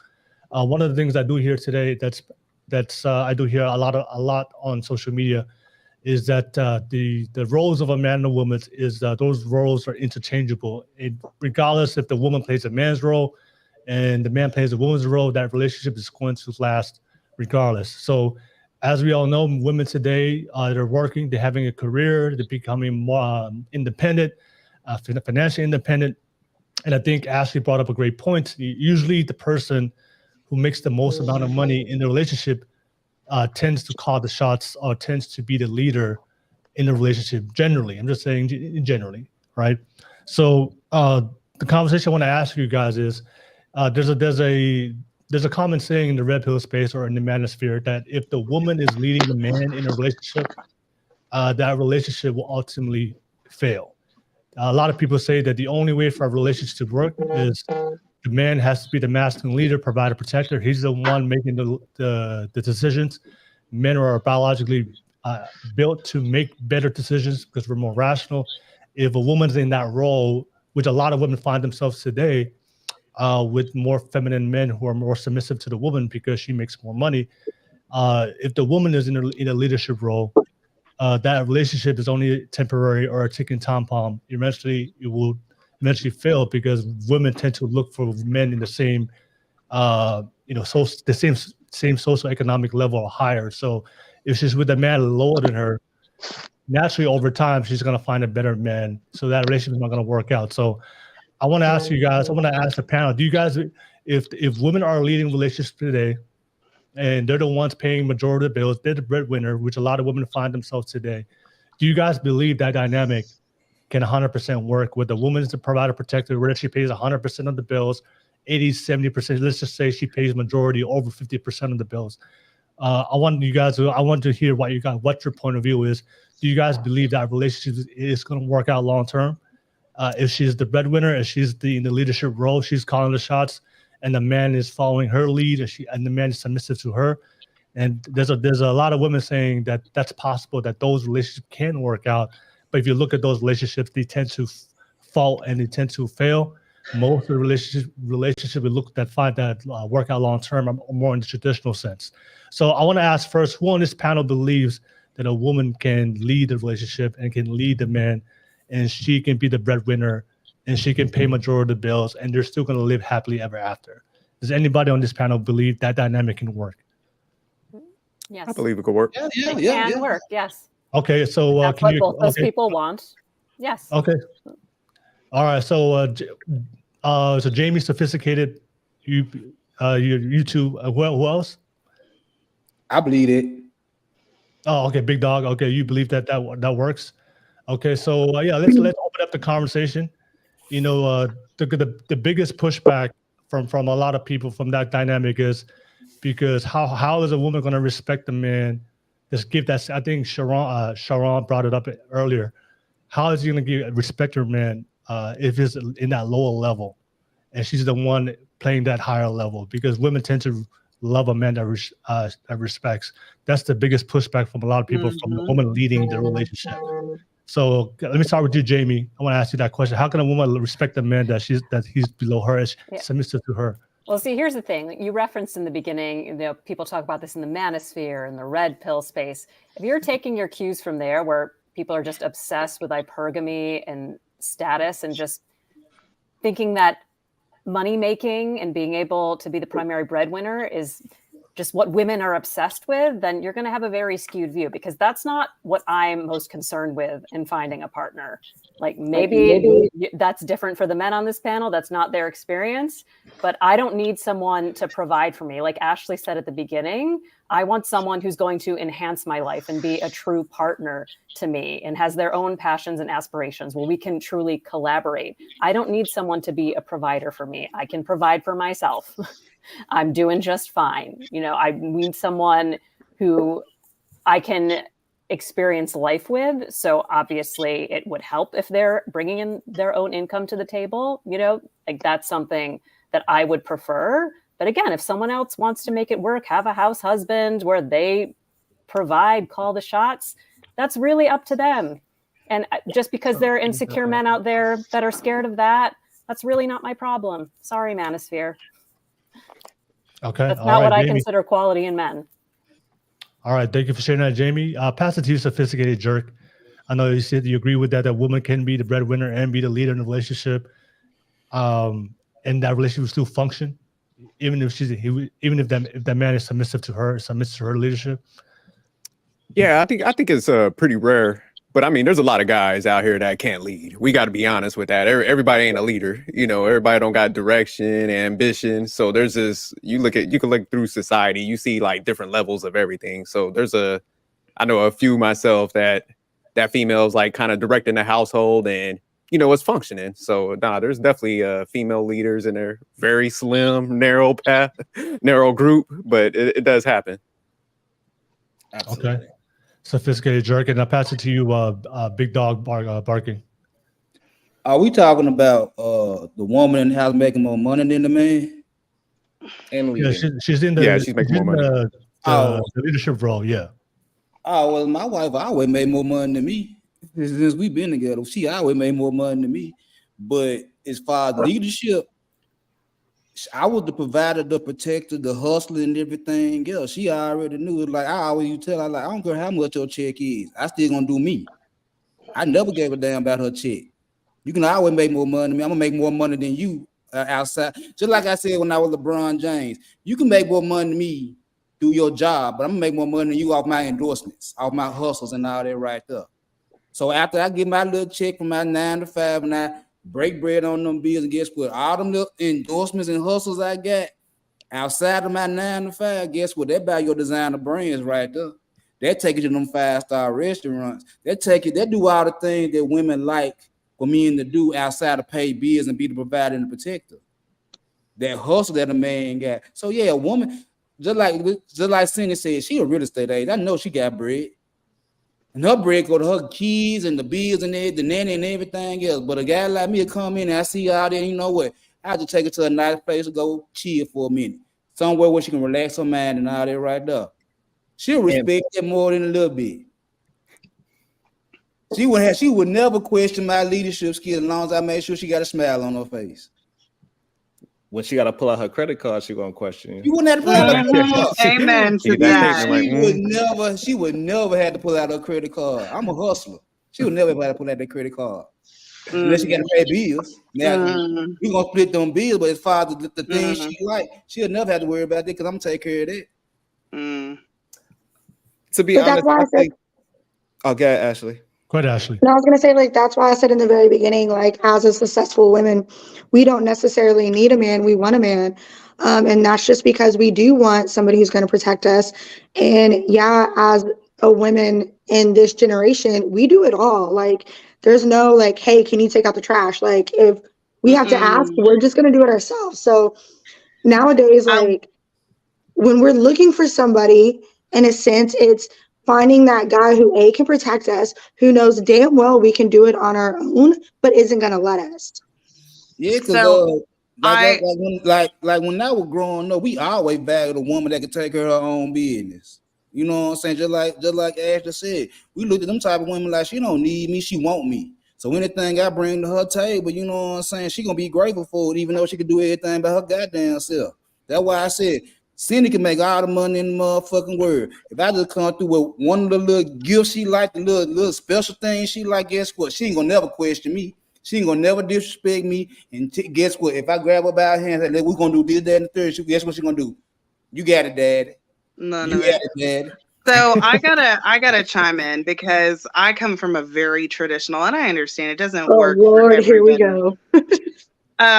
But as a successful businesswoman, I don't believe in 50-50. And as a woman in a male-dominated industry, you cannot say, I don't need a man.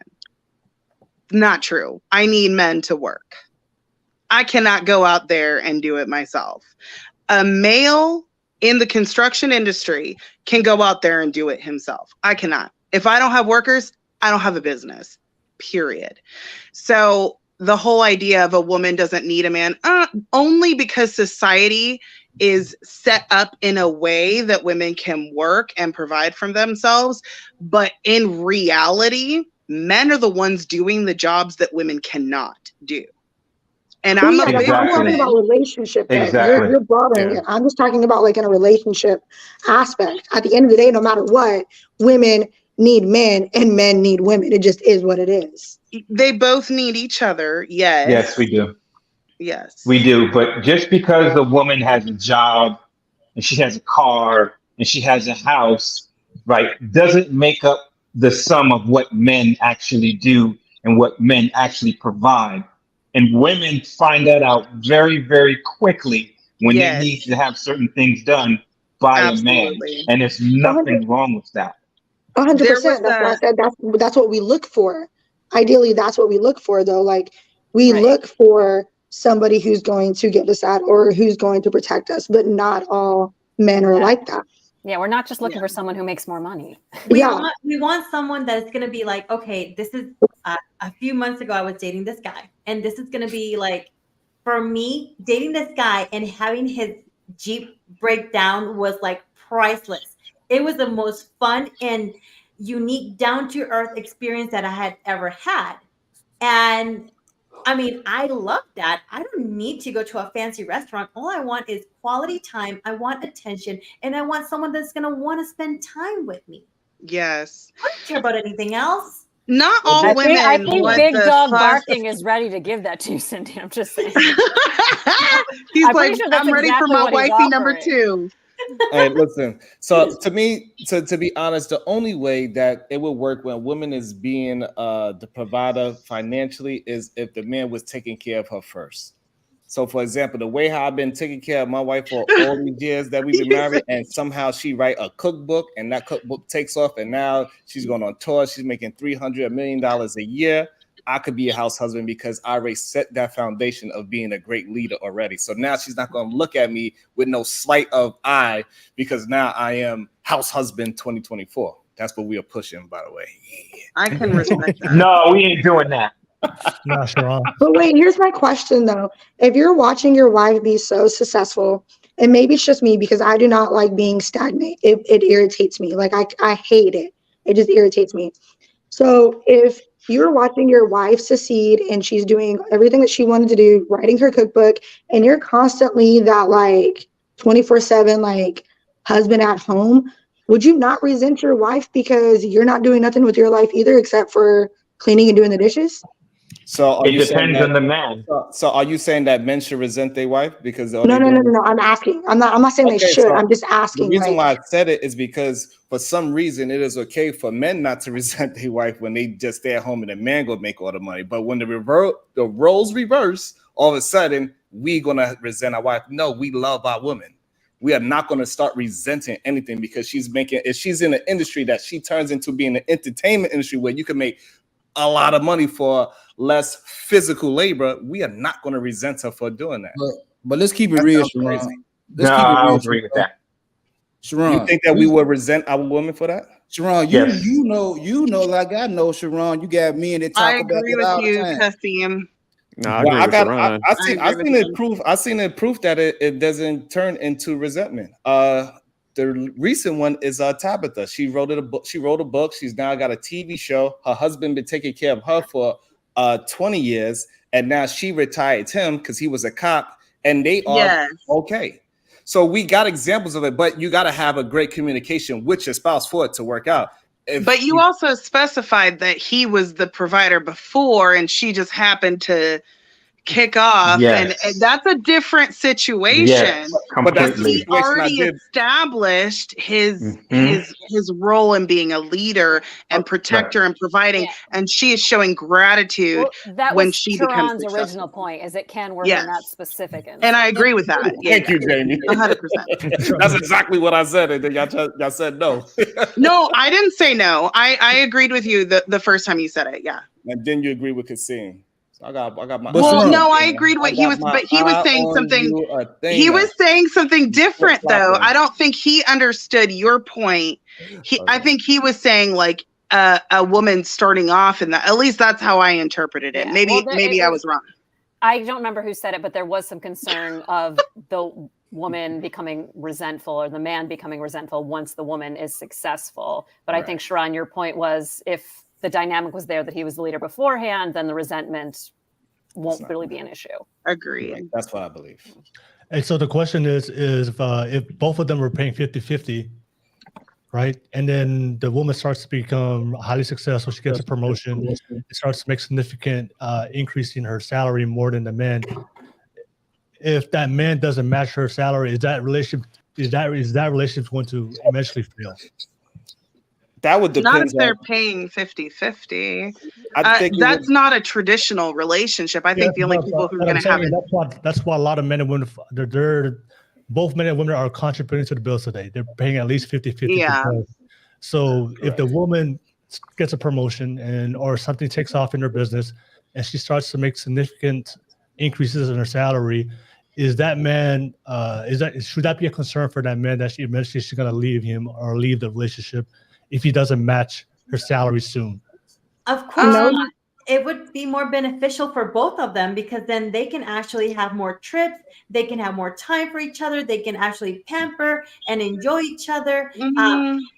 I think that's like ideally what you would think would happen, but I think realistically, most modern women who are paying 50-50, once they reach that level of status, they check out. They're like, peace out, bye.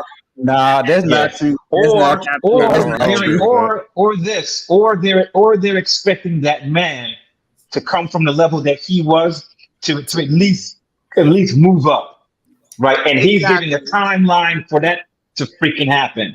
If she was there, if it was 50-50, and then she moved up to senior vice president, she's like, okay, man, you got freaking at least 2 years to get from where you are to at least something where I can sort of kind of get with and respect. Because women naturally expect men to lead, even though they say everything's 50-50. It's really not. The man is still. So she's like, you need to do better than me, or else I could leave and do better than you. Like that's just right. Because she's at a certain point, she's already around other competitive males. And she sees she's comparing dangerous situation. It's like, my thing is she's gonna be like, you not Jim is not smarter than you. I don't understand why Jim makes so much more money than you. You need to do this, that, and the third so you can move up. And she doesn't even realize she's starting to lead that relationship. And now she will do it. Correct, Sharon. She will do it. But and her is ego it? is gonna get so I don't think so. involved. It's in woman's nature. Wait. It's It is. in women's nature. When a man is not better than you, You didn't like what I was saying? you Athena, dominate that you had to him. interrupt me. You Real didn't like quick, what I was saying? Huh? You didn't like Yeah, I what want to was hear. saying? I That's want to why hear you what interrupted me? sophisticated jerk has to say because this seems. Sophisticated jerk disagrees. Go Yeah. ahead. Sophisticated jerk. Yeah, I think after a certain point, you know, if you're both like in a good, say, capacity, because for example, me and my wife are both high earners. So if she goes up higher, there ain't too much higher she could really go. But there's other ways you could, because if somebody's like actually attracted to you, whether it's physically, sexually, whatever, you know, you're hitting the gym, you're doing other things. People ain't dumb when they go out and look across the room and they see like, hey, my man's well-rounded. He's got all these other characteristics and attributes. So they ain't gonna like creep out. You got your stuff together. Yeah, Yeah, but you have to make Hold on. You got to maintain that. One by one. Sophisticated jerk. It is no woman in the history of women. They was at a party and said, you know what? My husband's really well-rounded. Never. They like. So you telling me if you got your stuff together, What she's gonna women go and do take that to- chance with a guy because he's making What a little bit women more do when bread. they Come on, wanna man. She brag- wasn't yours to begin with. Then You know what I'm you saying? had that lost. Sophisticated jerk. The way how women brag She about didn't their like man- you, dog. That's it. The way how women brag about their man, they say, "Yeah, my man is smart. He's funny. He's intelligent. He's making really good money. He's great with the kids." That's what they say. Yeah, All that's the well-rounded. leadership- That's well-rounded, though. That's what they mean when they say Yeah, that's that. well No, that's rounded. not what they mean by well-rounded because they do not say that he's a jerk. He's very hard-headed. That's why he's in the position that he's in. He do not take shit from nobody. They don't say those things because that's all a part of him being well-rounded. They do not I say think you're those things. perceiving the 'Cause for a definition man of to be well-rounded differently. Yeah. You're being a super goddamn literal, but we know bull. what we're talking about. If Yeah. she's really into you and you got your shit together, there's only but so much higher somebody Yeah, can really go. like All right, this so, is- all right, that's my so thing. sophisticated jerk. We can do a test right now. Has any of the women was ever at a party and said, "I really enjoyed my man because he's well-rounded"? Have y'all ever said those words out of your mouth to your homegirl? I have never said those exact words, but I will say my current relationship, I will say that I like the fact that he leads me in every aspect, meaning he is well-rounded. No, that means he's a leader. No, exactly, because I Yes, just told he Athena is about the well-rounded same human thing. being. Well, he is well-rounded because he's gentle with me. He leads. He's successful. No, I'm wrong. You're right. Just kidding. No, You do not say those things to your homegirl. No, I think we're perceiving the definitions of well-rounded a little differently, but I agree with sophisticated jerk. It's not just salary that women are hyper-focused on. Maybe that is your experience, and I apologize for that, but I do like a man who has a lot of qualities he brings to the table. And if I happen to make more than him, but he still has all these amazing qualities and has a wide breadth of interests and hobbies and, you know, just a very broad perspective on life. You're interesting. It's called game, Sharon. Yeah. It's called game, dog. Hey, You can answer. Big if dog you know want about to. it. He was doing it. Hey, That's what- Jamie, do you make significantly more money than your man currently? Yeah, I'm Who? single currently, Thank but you. if I were to make significantly more than a partner, It it doesn't wouldn't happen. bother me as long as he's a hard worker, he's passionate about what he does, then it doesn't bother me if I make more than him. So I may not agree with you, Jamie. No, but I can agree with Jamie. I can agree because even though, you know, women will compromise on certain criteria in a man if that level of masculinity checks some of those boxes. Yeah. How many times have I said that he has to be X, Y, and Z? It's like, oh, well, you know what? He's not quite this and that, but there's other things that I like. Okay, I'm gonna go with it. It's not time and about time again. We have seen them salary. do that. But here's the problem. Here's the problem with that. So, like, I think it would change if it's like, oh, if he's a certain race, it could change with that. If he's a certain height, it could change with that. If he's fat, skinny, dad bod, and all those things. But one thing has not changed with women is that his income needs to be at least at her level or higher. No, and Or, that's not, I have his never income thought- or his potential income. Hold on, his income or his potential income. Because you have guys who earn. Potential. See, she already just with the word potential already negates that. It still is his income. Yes, even though it's potential. Wherever you meet that man, he is there.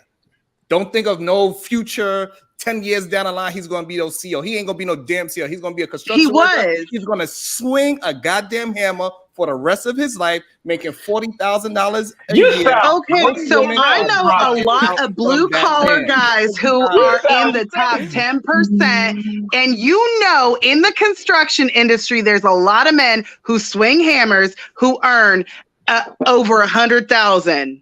You know that in your industry, and you know that. I do.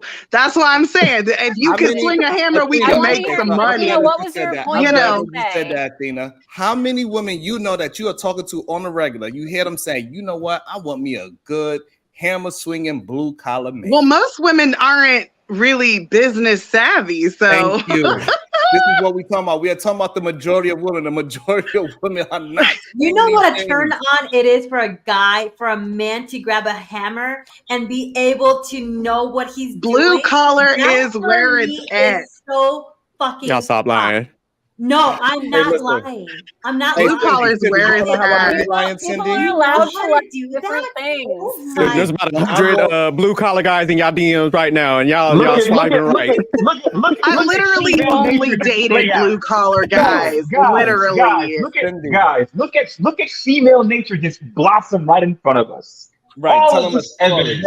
They like that, but now they work hammers and power drivers. That's all. Yeah, make it sound good. However, I know this for a fact. When I walk inside of a building, I got my construction clothes. It doesn't matter how much. Most of the time, I'm making way more money than the people that I'm doing these buildings. Right? They are mainly doing 60,000. They work at an office. They working at a desk. They are making 60 to 70,000 tops. And I'm walking in the building. They looking at me. I sometimes making 3 and 4 times more money than these people. And they look at those women. Look at me like. You dirty, dumb. Sorry, I'm saying I know the potential in it because I'm in the industry, and I'm just saying. So all y'all women are lying, saying that y'all out there looking for men that's in dirty clothes, and you're like, I like the way you swing that hammer. It's sexy. That's okay, maybe a majority aren't, but I can say I'm the outlier because. I already know. What they mean to say, Athena, is that when they watch the TV shows and that man that they have on the TV screen and he's being manly, that's what they recognize. And then they say it out loud. Yeah, the man that swing the hammer, he is sexy. But what they really say when they walking down the street, they want the man in the business suit, driving a goddamn Ferrari. Well, I think both sexes have unrealistic expectations. Women expect a man to be a businessman, but also get out there and swing a hammer or whatever. And guys expect a woman to be pure and also a vixen. Like both sides have very, it's like you have the secular desire and versus the more traditional desire. They say they want a thug and a gentleman. That's what they want. Yeah, no, I agree. There's that dichotomy for both sexes. You say we're all delusional? Not true. Men are settling for regular women all the time. They try to chase regular women all the time. They are not looking for the supermodel. They might say that out loud. Women settle all the time. But men usually know the level. Men usually know the type of level of woman that they could do. That's how come they make movies like She Is Out of My League, because we know when a woman is out of my league. Y'all women, on the other hand, y'all do not know when y'all out of y'all league. Because most women, I feel like my boyfriend's out of my league. Shit. Most women cannot date these high-powered men that they are chasing after because the amount of discipline she needs to have to be with that kind of man does not exist in women. Because when you are dealing with a man that's making, it's not common or it does not exist. When you make it with dealing with a man that's making over $250,000, most of the time he's not going to be home. And you're going to be by yourself. So that means he's not going to be home to take out no fucking garbage. That is not a man's job. That's the person that's in the house job. So that's what's going on. I don't know why Athena always want to interrupt me while I'm talking, but she absolutely enjoys my voice. I see formidable women settle for mediocre men all the time. It goes both ways. But yes, Athena, I know you like to interject. So go ahead. I do, very much so. I was just saying it's not all women. I hate when men and women say all men or women, you know, in general, because there's always outliers, and I understand there's a norm, right? But it's not all. Okay. Let me just pass it to Liz. I know Liz, you haven't spoken for a This while. has been entertaining though, and I've been jump on to you, Liz. Go ahead. Anything you want to add on, Liz? Well, I've been enjoying listening. I've had thoughts throughout the whole thing, and then where are they now? But so yeah. Okay. Sorry. That's awesome. I enjoy that. So sorry. It's a lot going on here. I appreciate that. Yeah, Okay, but entertaining. Oh, I do notice though, I love what everybody's bringing to the table though, because I've noticed in my mind where I start leaning a little bit away from what I've been thinking. And then I kind of go back. No, like I love this kind of stuff when there is so many different people, because I feel like that's what helps me like grow. And so when I get these other pieces of knowledge of ways I didn't think of something, then it challenges me. What am I believing in and stuff? So I think it's great that we have different opinions and people are like standing up for, what they feel. But I've been proud of myself because I'm working on being a better listener. Yes. You're doing a wonderful job. You could teach, hey Liz, you could teach Athena a thing or two about listening. Okay. Oh, I mean, there's passion and stuff. I do. Not even mad. Okay. I think you ain't wrong. I want to add on this subtopic because we're talking about the men and women being equal in a long-term successful relationship. This is something that's always getting a lot of both men and women triggered online. I want to talk about a man crying in front of his woman being openly vulnerable. So is it both equal? Can we both do those acts without any consequences or ramifications? So there's a lot of women, there's a lot of women saying, hey, you know what? It's okay for men to cry in front of his woman. It's okay for men to be openly emotionally vulnerable to his woman. So from the fellas, we don't really mind if a woman cries in front of us. If a woman's emotionally vulnerable to us, there's not really a consequence that has on the woman. But for a lot of men, they're saying is we're pushing for equality, that we both can do the same things in a relationship and there should not be any consequences. And there are a lot of women out there saying that, for men, it's okay to cry. It's okay to be emotionally vulnerable to me in a relationship. And a lot of men put themselves in those situations and find out that a lot of women lose sexual attraction or respect and might call them, you're a weak man, and leave and find a more masculine or romantic and regulate his emotions. So I want to have that conversation. If we're talking about equality today, there's a lot of women saying that we can do both. We can both be equal, but we also be openly equal when it comes to being emotionally vulnerable. And I do hear a lot of model women, especially the model women, not the traditional women, but for a lot of model women saying that, it's okay to cry as a man in front of me. It's okay to be emotionally vulnerable. And a lot of men put themselves and actually do that. And they find out that woman eventually will, a couple months or to leave him and to find another man. So I want to have that conversation because we're talking about being equal in a relationship. Is it ladies? Let me start with the ladies. I want to ask you directly: Do you want your man to cry in front of you and be emotionally vulnerable to you anytime he feels like it? And would that be an issue for you in a relationship, or that may cause you to lose respect for him as a man, as a leader, to see him differently? And if it's yes or no, explain the reason why. I'll start with you, Jamie. What do you think? Do you think that for a man, it's okay for him to cry in front of his woman and be emotionally vulnerable? And would that be okay with you if he did that and there's no consequences to him? Yes, that is 100% okay with me. If you can't be emotionally vulnerable with your partner, then who can you be emotionally vulnerable with? And I definitely know there are women, like I've had male friends tell me like they've had previous partners in the past insult them or call them weak if they were crying over something. And it's often been things that are very legitimate to cry over. And I think that's terrible. And I've apologized to them, saying like, then clearly you needed to find a better partner and someone who's more supportive, who can be there for you.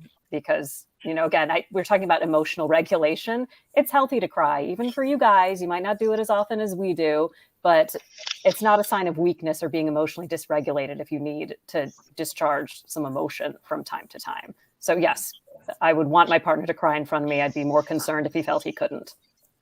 Okay. All right. Thank you for saying that, Jamie. I'm gonna just get the response from the ladies and then just pass it back to the fellas. Ashley, would you be okay with your man crying in front of you and being emotionally vulnerable to you anytime he feels like it? 100%, I would say yes, just because I feel like as women, we're expected to open up a side of vulnerability to the men. And so it's nice to know that. Stop laughing. No, but for real. Okay, so like for me and myself, it's oh my God.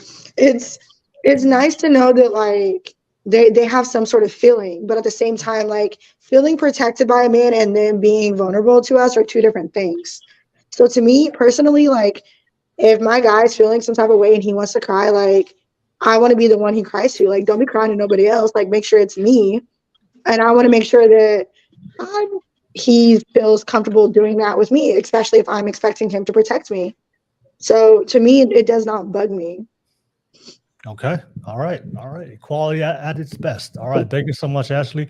We'll keep it moving. Athena, what do you believe, Athena? Is it okay for your man to cry in front of you, be mostly vulnerable to you at any time he feels like it? Not at any time. Okay.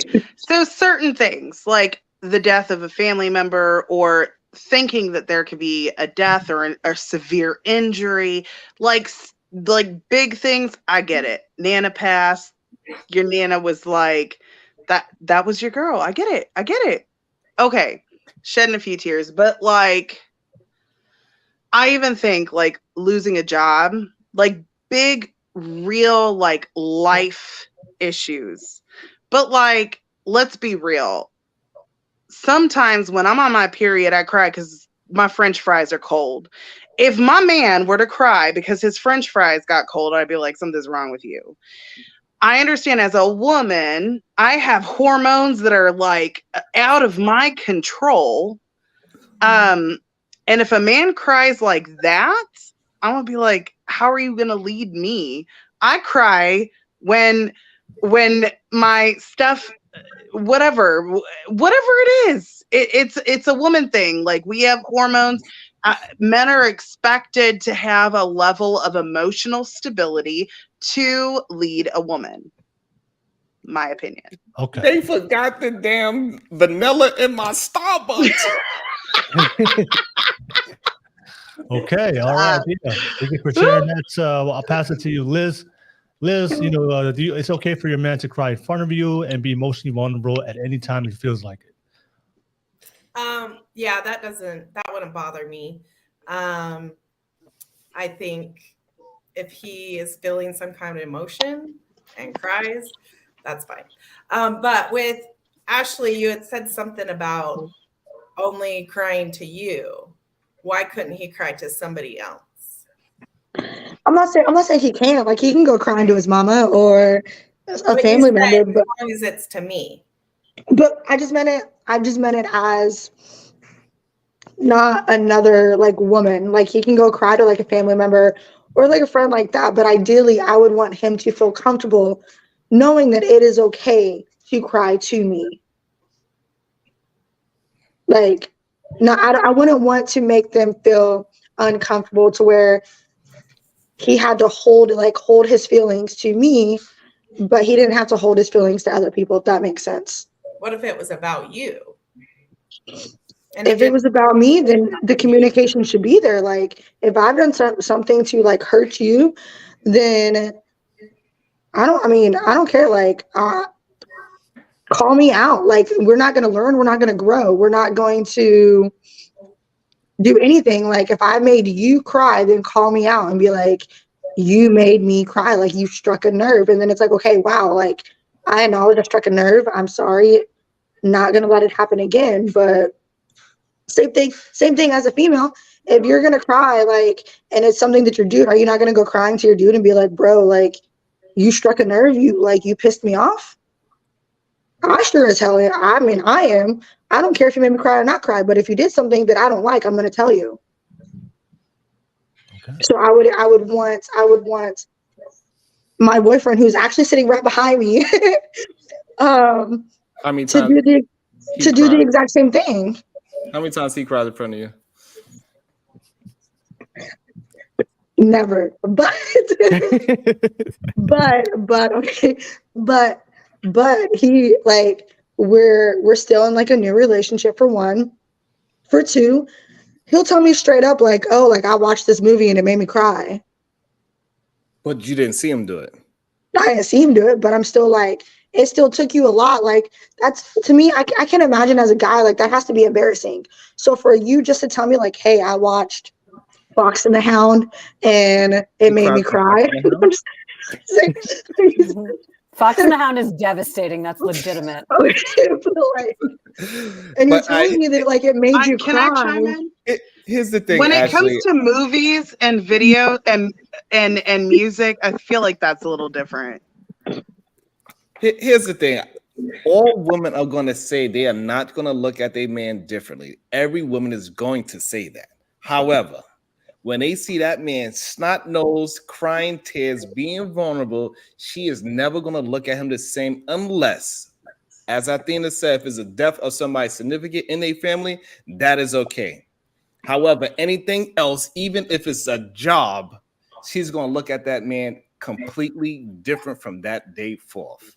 And eventually, as his tears water and his face get more watery, her vagina is going to get drier. That's what happens. Direct correlation.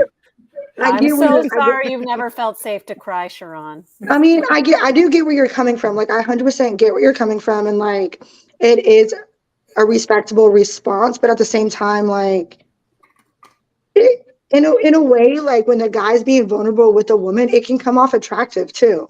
No, it doesn't. Yes, it can. In the right The circumstances. only way, okay, you know what? You are right. The only way it comes off attractive, if it's the only way, it's in the movie.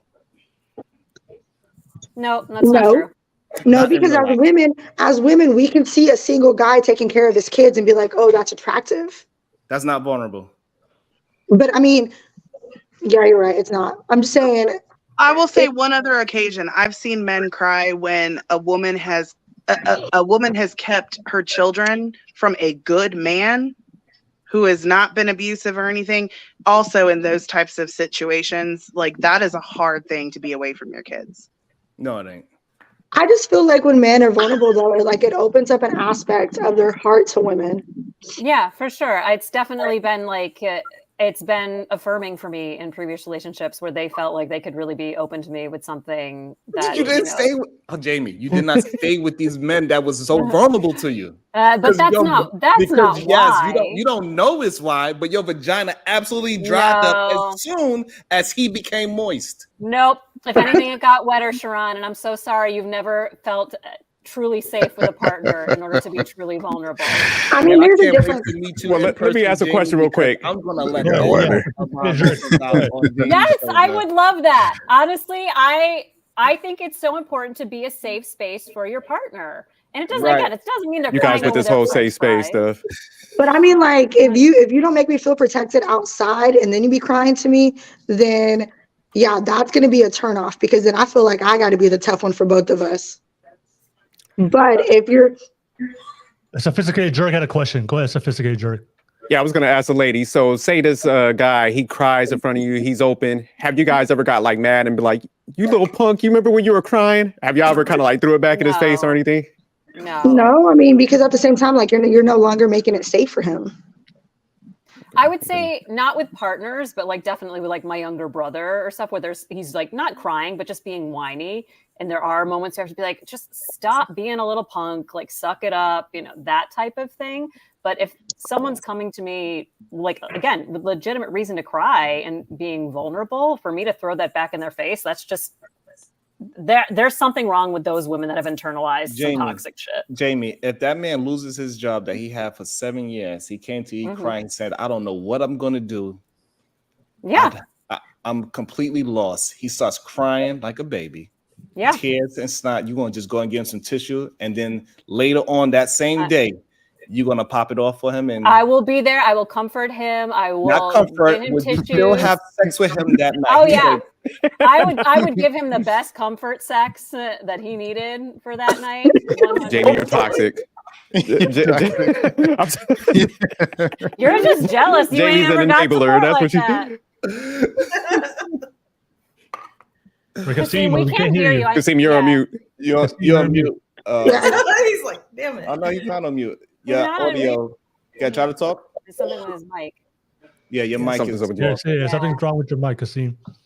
Let me hear from the fellas. We got to hear from the ladies. So let me hear from the fellas. Why is it okay for a man to cry and be emotionally vulnerable anytime in front of his woman?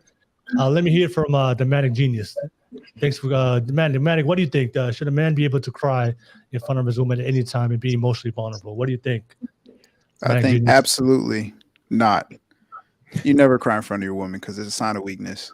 And as far as vulnerability, I'm not opposed to being vulnerable, but there's limitations to it. Like you can let somebody into your emotional thoughts and how you process things, but it needs to have limits because at the end of the day, you are a man. And if you want her to respect you as such, there's certain things that you need to uphold. And it's not necessarily what's in her mind of what defines a man. It's what you define as a man and kind of how society shapes and views things. So you got to take that into consideration when you're trying to be vulnerable with a woman. Okay. All right. Right. And I say this, to my boys, and I keep this mantra to myself. You are the rock, and rock don't cry. Plain and simple, right? Because even though they say that it's okay for you to do that, something intrinsically kind of takes away that protector aspect of them, and they don't look at you as the same. And just as my man just pointed out, there are certain, levels of emotion that you should have, but that should not be one of them, because they will view you as the same no matter what they say. Their actions are going to do something totally different. Absolutely. Can I ask a question? And my vagina is dry now hearing these opinions. Can I ask a question? Like, what's your definition of cry? After all the men finish going, then you could interject. Yeah. Let's hear from all the fellas real quick, and then we'll come back to you ladies to open up for open panel. So we got to hear from the Manic Genius, Kasim, Big Dog Barking. What do you think? Do you think a man should cry, be emotionally vulnerable at any time in front of his woman? Is my mic working? Yes, sir. Yeah, you good? Oh, I done cried in front of my wife several times, but it been over family members.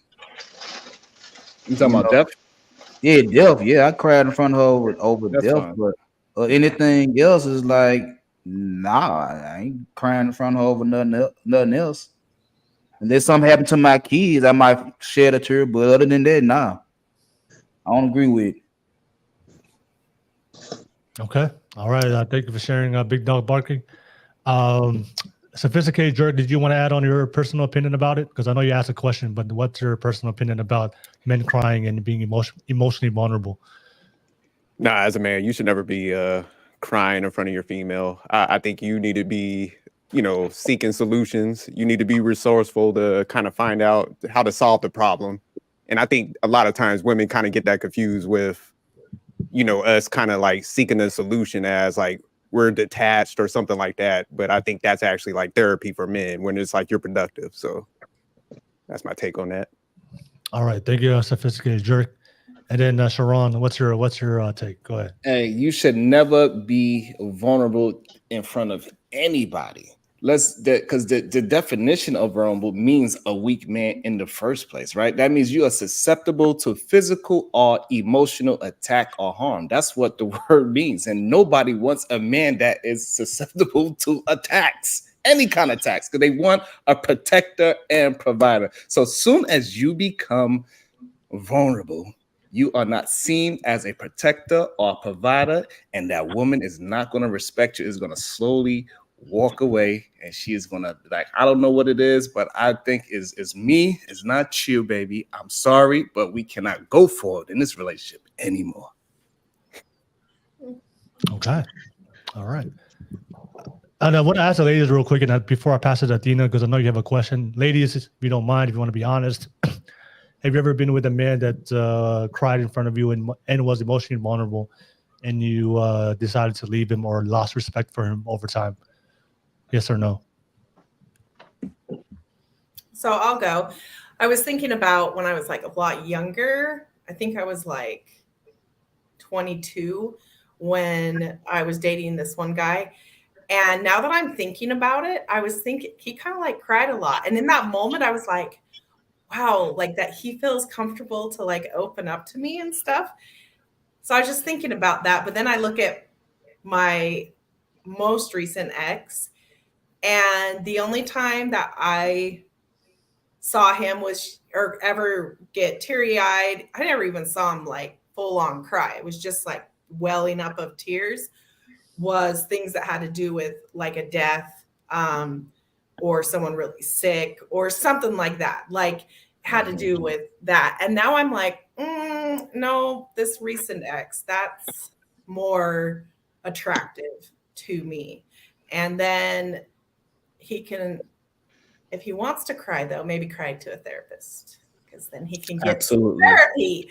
So again, I'm like, okay. So I appreciate, I feel like I'm growing. This is really good. Okay. All right. Thank you, Liz. Ashley, any man in the past you lost respect for him or viewed him differently because he cried in front of you and was emotionally vulnerable? So yes and no, and it's going to kind of contradict of what I just said earlier. I could already see. But here's the thing. So I say yes, and it was when I was younger, but that was just because it wasn't because he cried in front of me, but it was like even out in public, I did not feel protected by him. And I felt like I had to be the one to protect myself. But I'm also stop. But I've been with a guy who we go out and he's 100% very protective, like, and I've seen him cry in front of me. And I didn't lose respect for him and I didn't dump him. So yes and no. Oh. I think it just depends like on the aspect of what they're crying about too, and on the aspect of how they are when they're like out. Like Athena said, like, don't be coming crying to me because your french fries are cold. Like I will, like I already got one child. I don't need a second child. But like if so after he come to you, he be like, the sunset was so beautiful. I don't know, something just came over me. Damn it, man. First, I'd be like, are we for real right now? So hold on. I want to chime in on that. There are certain situations, because I already said deaths in the family, whatever. But what about, okay, so I'm coming from a religious perspective, being moved by the Holy Spirit or something like that. Like, I'm not talking like tears of like sadness. I'm like tears of joy. Like that's a little different too. Your child, holding your child for the first time, your first child, like being overwhelmed with emotion, like, that I feel like that's a little different. But like you better cry when I walk down the aisle or I'm not saying yes. But Athena, those are not those tears is not tears of vulnerability. That's I don't think nobody considered tears of joy in this conversation, to be honest. I agree with you there. I agree with you. And then so the question that I had earlier was like, what are you talking about crying? Because I heard you mention like snotty nose and like ugly crying. If you ugly crying over some bullshit, like we gonna have some issues. You'll be calling Ashley right away. Can you believe it? He said the sunset was beautiful. Oh, I wouldn't be calling nobody up. I would. She would. She would be calling me up, and I'd be like, "Go buy that man some chocolate." I've never been in that situation though, Ashley, and you can attest one to thing that. I've I never do called know, you. if I ever feel like crying tomorrow or any day after today, I know who I could call me. Yeah, no, well, I mean, I think I already answered it, but like, long story short, yes, I've been in situations where partners have cried to me. No, it did not turn me off. Sharon, to answer your previous questions, my previous relationships honestly ended because of like differences in like values and goals long-term, or differences in religion, but it wasn't anything to do with their emotional vulnerability. And if anything, I appreciated it. So, and I'm sorry you haven't experienced that, but I'm here for you. Can you imagine? He like, man, that time with what I did with you last night, it just was so. I never felt that kind of vagina before. It was the way I haven't how you did those experienced that, Kegel but I wouldn't be the way how mad. the Kegel was working. I just. I wouldn't be mad at that. I'm not gonna lie. So I'd be a little taken aback, but I would not be mad. Okay. Jamie, I got a question for you, Jamie. How's your name? How's your name? What's text shitty mean? What the Text and shitty men. Yeah, how are you so caring and so open and so loving and always with shitty men? Get out of there, big dog. Yeah, no. So I mean, I have been actually trying to talk about more about positive experiences with guys, because at first it's just like the shitty ones that you're texting, and it's usually very superficial relationships, like some dude on an app you talk to for a few minutes, who did something stupid, and I didn't fuck with them after that. So I have been trying to talk more about positive interactions and just like the happier side of dating and interpersonal relationships. How old are you, Jamie, if you don't mind me asking? Sorry, what was that, Sharon? How old are you? How old do you think I am? Oh, okay. 33. That's actually close. I mean, well, I'm technically still 33. I'll be 34 in less than a month. So. Boy, this boy over here smart as motherfucker over here, boy. I'm smart. Guessing somebody. Okay. Yeah, sure. Yeah, no, people tend to think, maybe you didn't, not that it's a big deal, but people tend to think I'm younger, and I'm not sure if that's a good or bad thing, because thing. Okay, yeah, I think I look younger, but I don't talk like a younger person, so I think it confuses them. 33. I knew it. Yeah, my Jesus year. Hey, Jamie, I had a question, because I know you're okay with your man crying and being emotionally vulnerable. Do you think that can a man be can he cry too much, according to your perspective? Can he cry too much at certain times, or can he be overly emotionally vulnerable? Yeah, well, I think again, it's like what you were saying before, like crying in itself isn't a sign of emotional dysregulation, but a man can be emotionally dysregulated, and crying too often can be a sign of that. So I think it's more, if he has his shit together and he needs to cry over legitimate things, then that shouldn't be seen as weakness.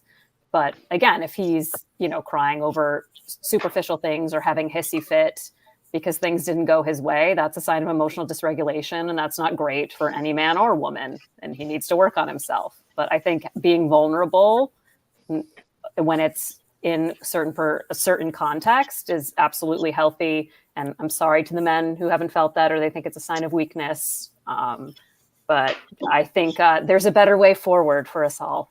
And for the women who consider it a sign of weakness. I don't think they're helping you guys either. And I'm sorry if you've had negative experiences with that. If a man cried on the first date, would that be a deal breaker for you?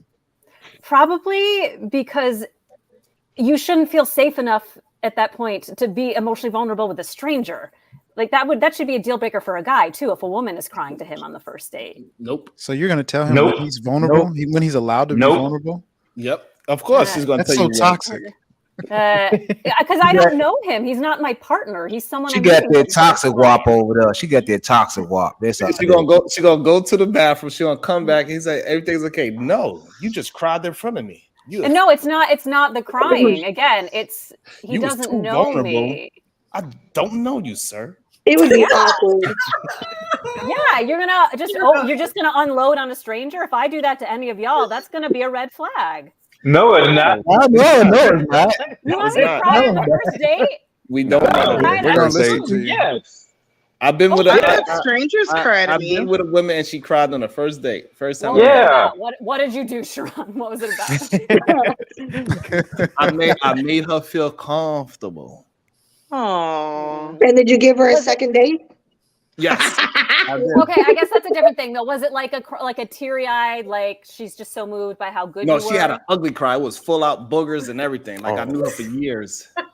See, Make her running in with. That would be a little intense I for hugged me. her. I gave her some tissue. I said, "Go ahead, blow." Yeah. Was she sober?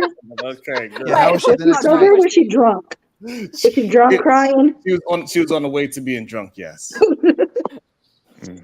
Yeah, and Did I she wouldn't spend the do night that with to you you that on a night? first date. She tried to, but I said, "You are not emotionally ready for this." So you know. Aren't you Exactly. a gentleman and a scholar? Yes, Here's I the am. real And plus, question. it didn't- How would y'all act if someone cried on this podcast?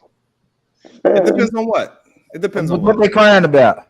Yeah, it depends on what. Like if we are all here and one of the men on the panels, we started talking, then they start talking about a past relative that really impacted them, even if it was a man, and he started to cry for that reason. I don't think nobody will look at that man as weak.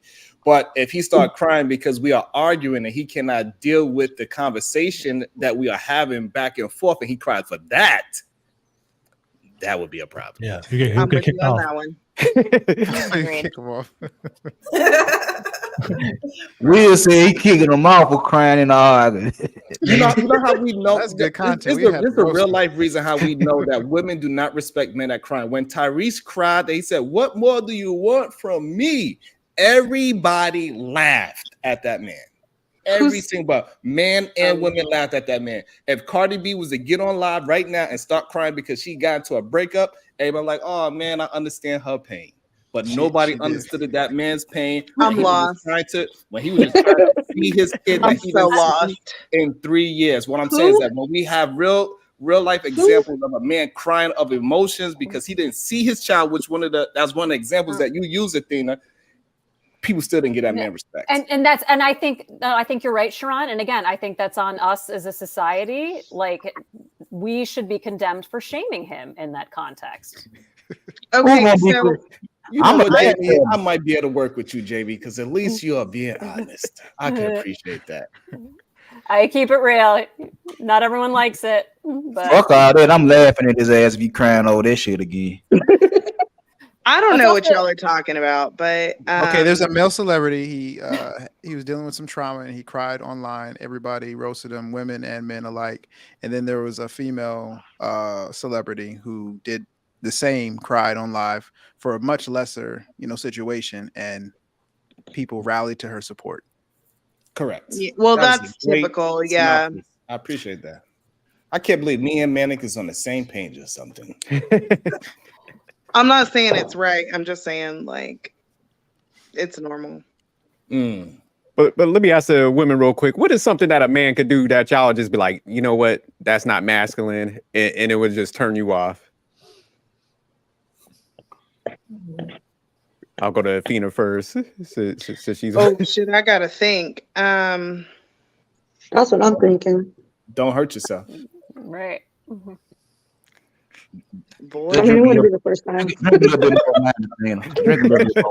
I'm genuinely trying to think of something because I think I'm probably like okay, so here, but cry over. Are we done talking about crying, or are we just still- anything. Just anything in particular.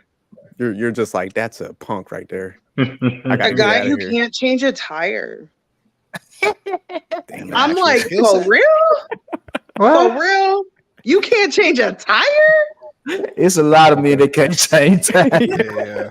Well, that's why I don't date a lot of men. They be looking at the women to change the time. I be laughing at them on the side of the road.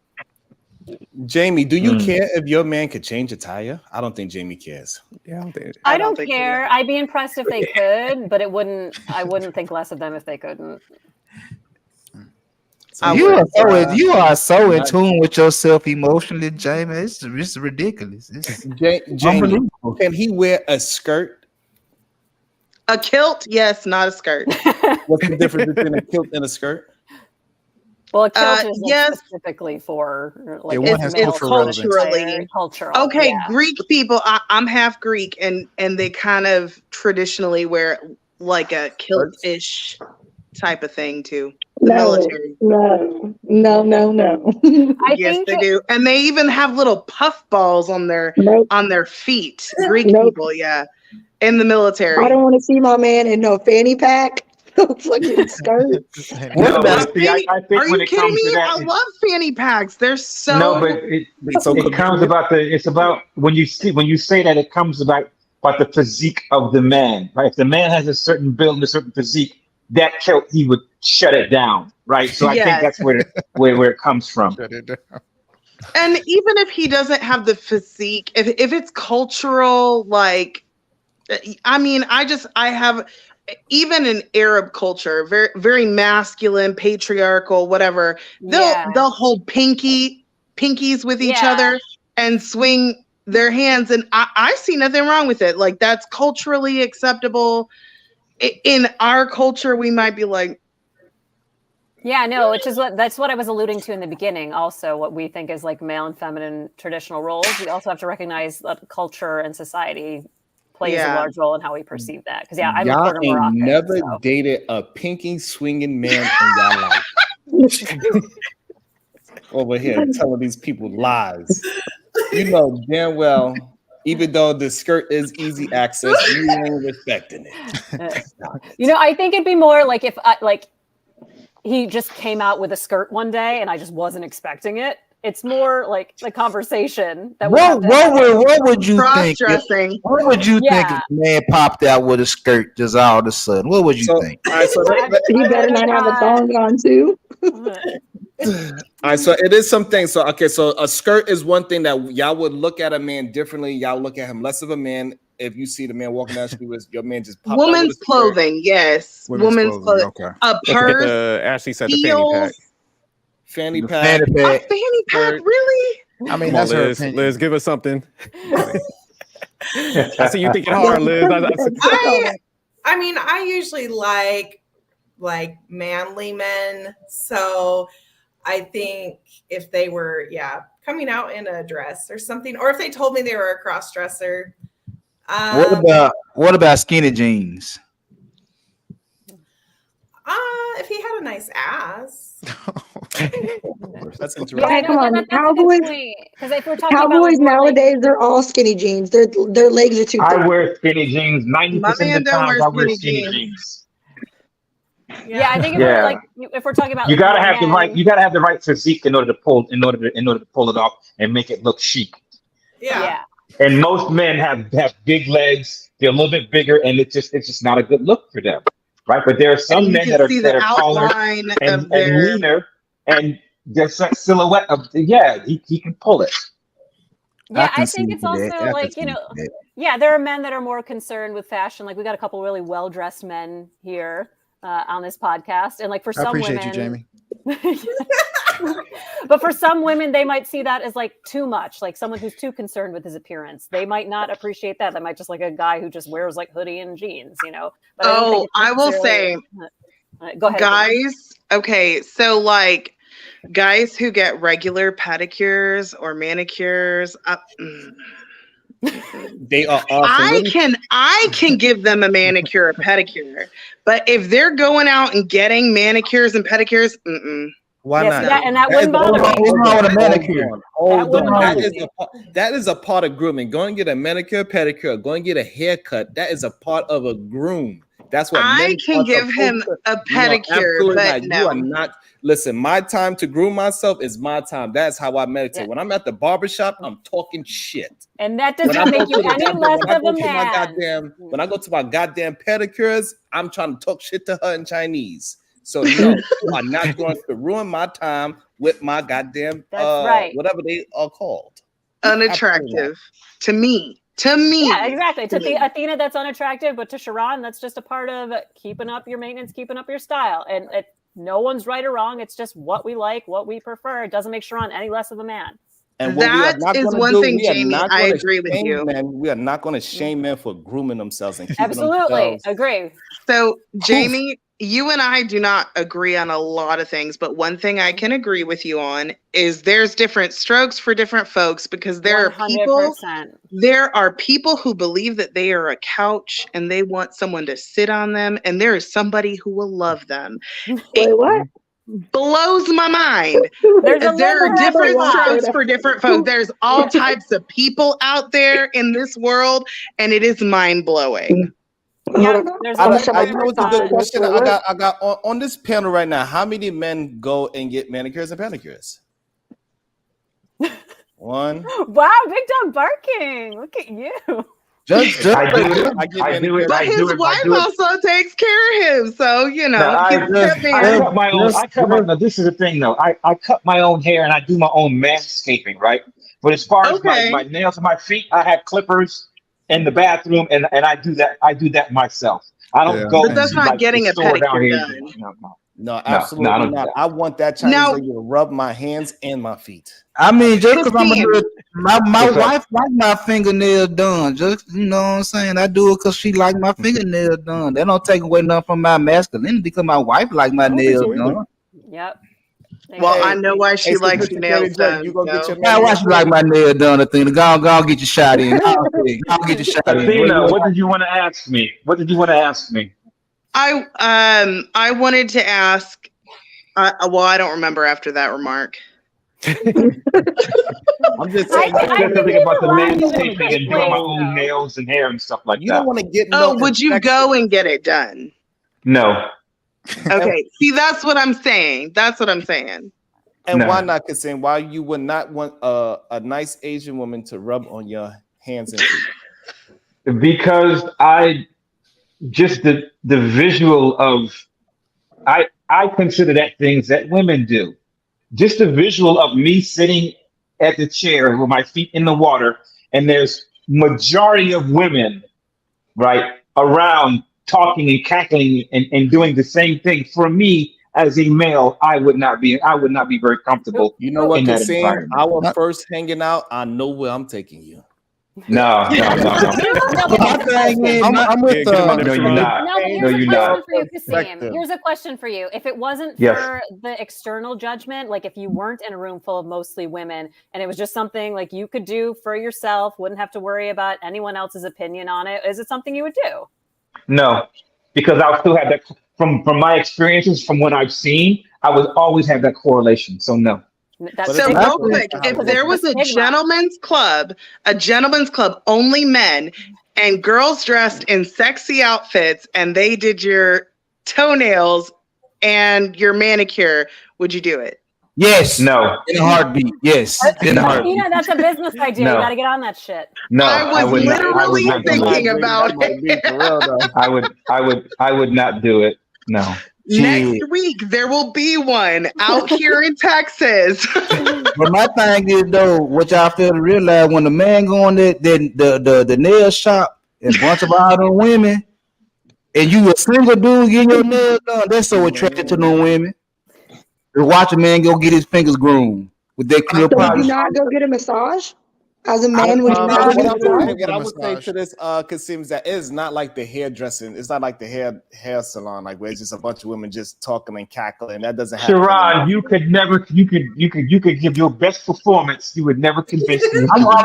I'm with you, Sharon. I'm with you, Sharon. I'm with you, That's Sharon. right. Hey, Kasim, I'm on your side, but You know what?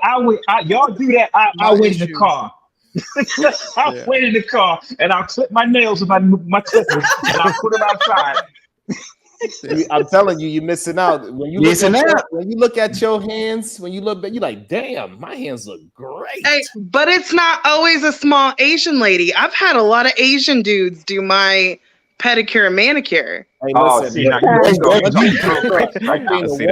sure, when I walk inside any nail place, I'm picking out the woman that's giving me. I will Instantly. I want that one. I want the woman. I don't want no dude touching my hands. I don't want no dude massaging my back.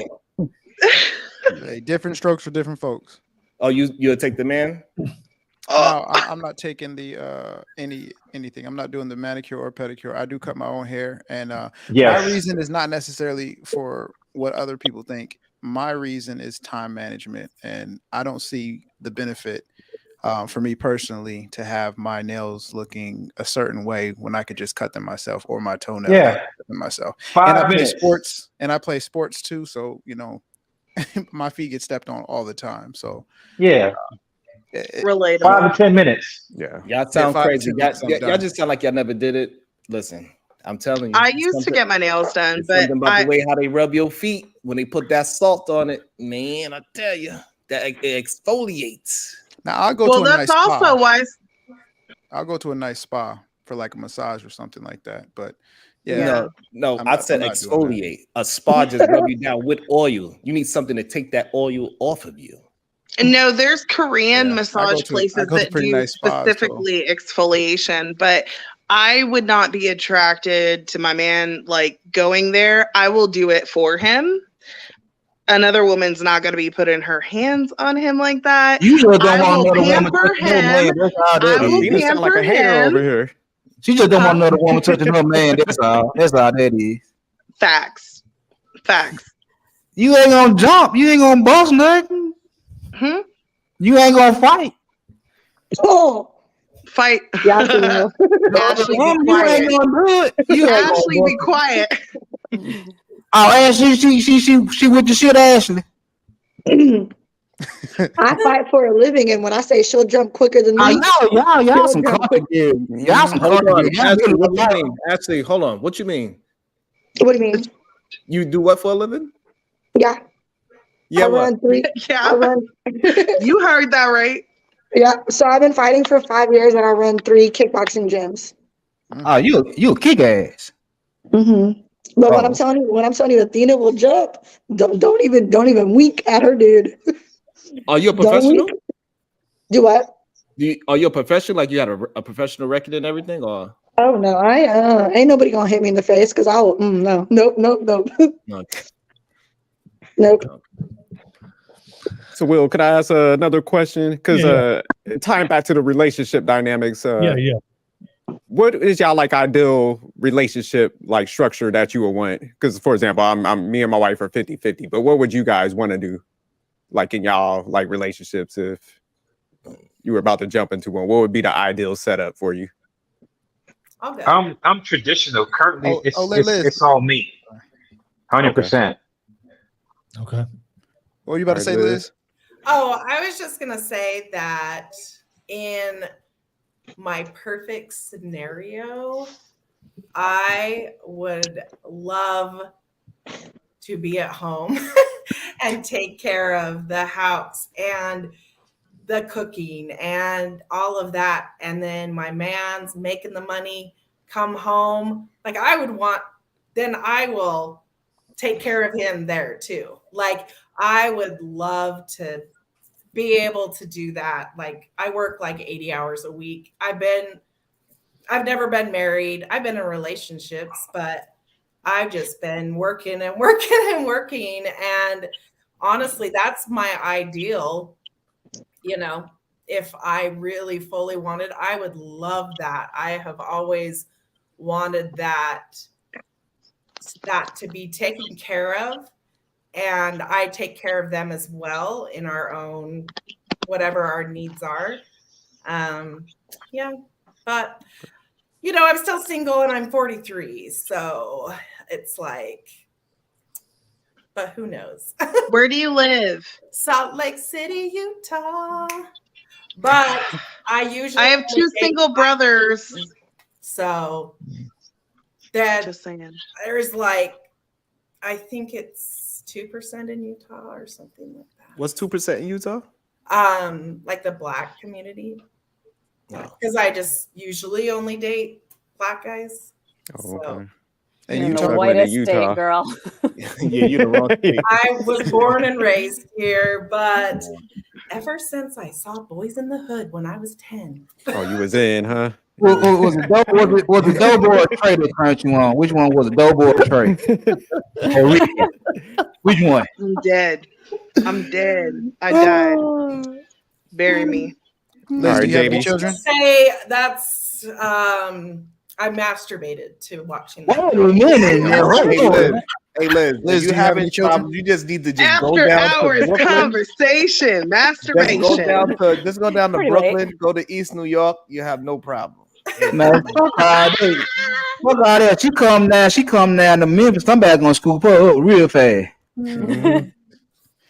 I mean, you know, I date quite a bit, but May I ask why you?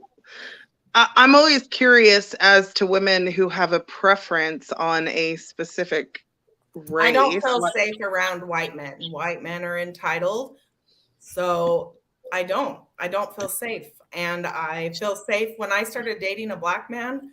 That's the first time I'd ever felt safe. Okay, so it's a habit thing. It happened one time, and Yeah, now it's Well, and I Right. just always was more attracted. And white penises are so ugly, so they're like hairless mice. It's gross. So She need that dog meat.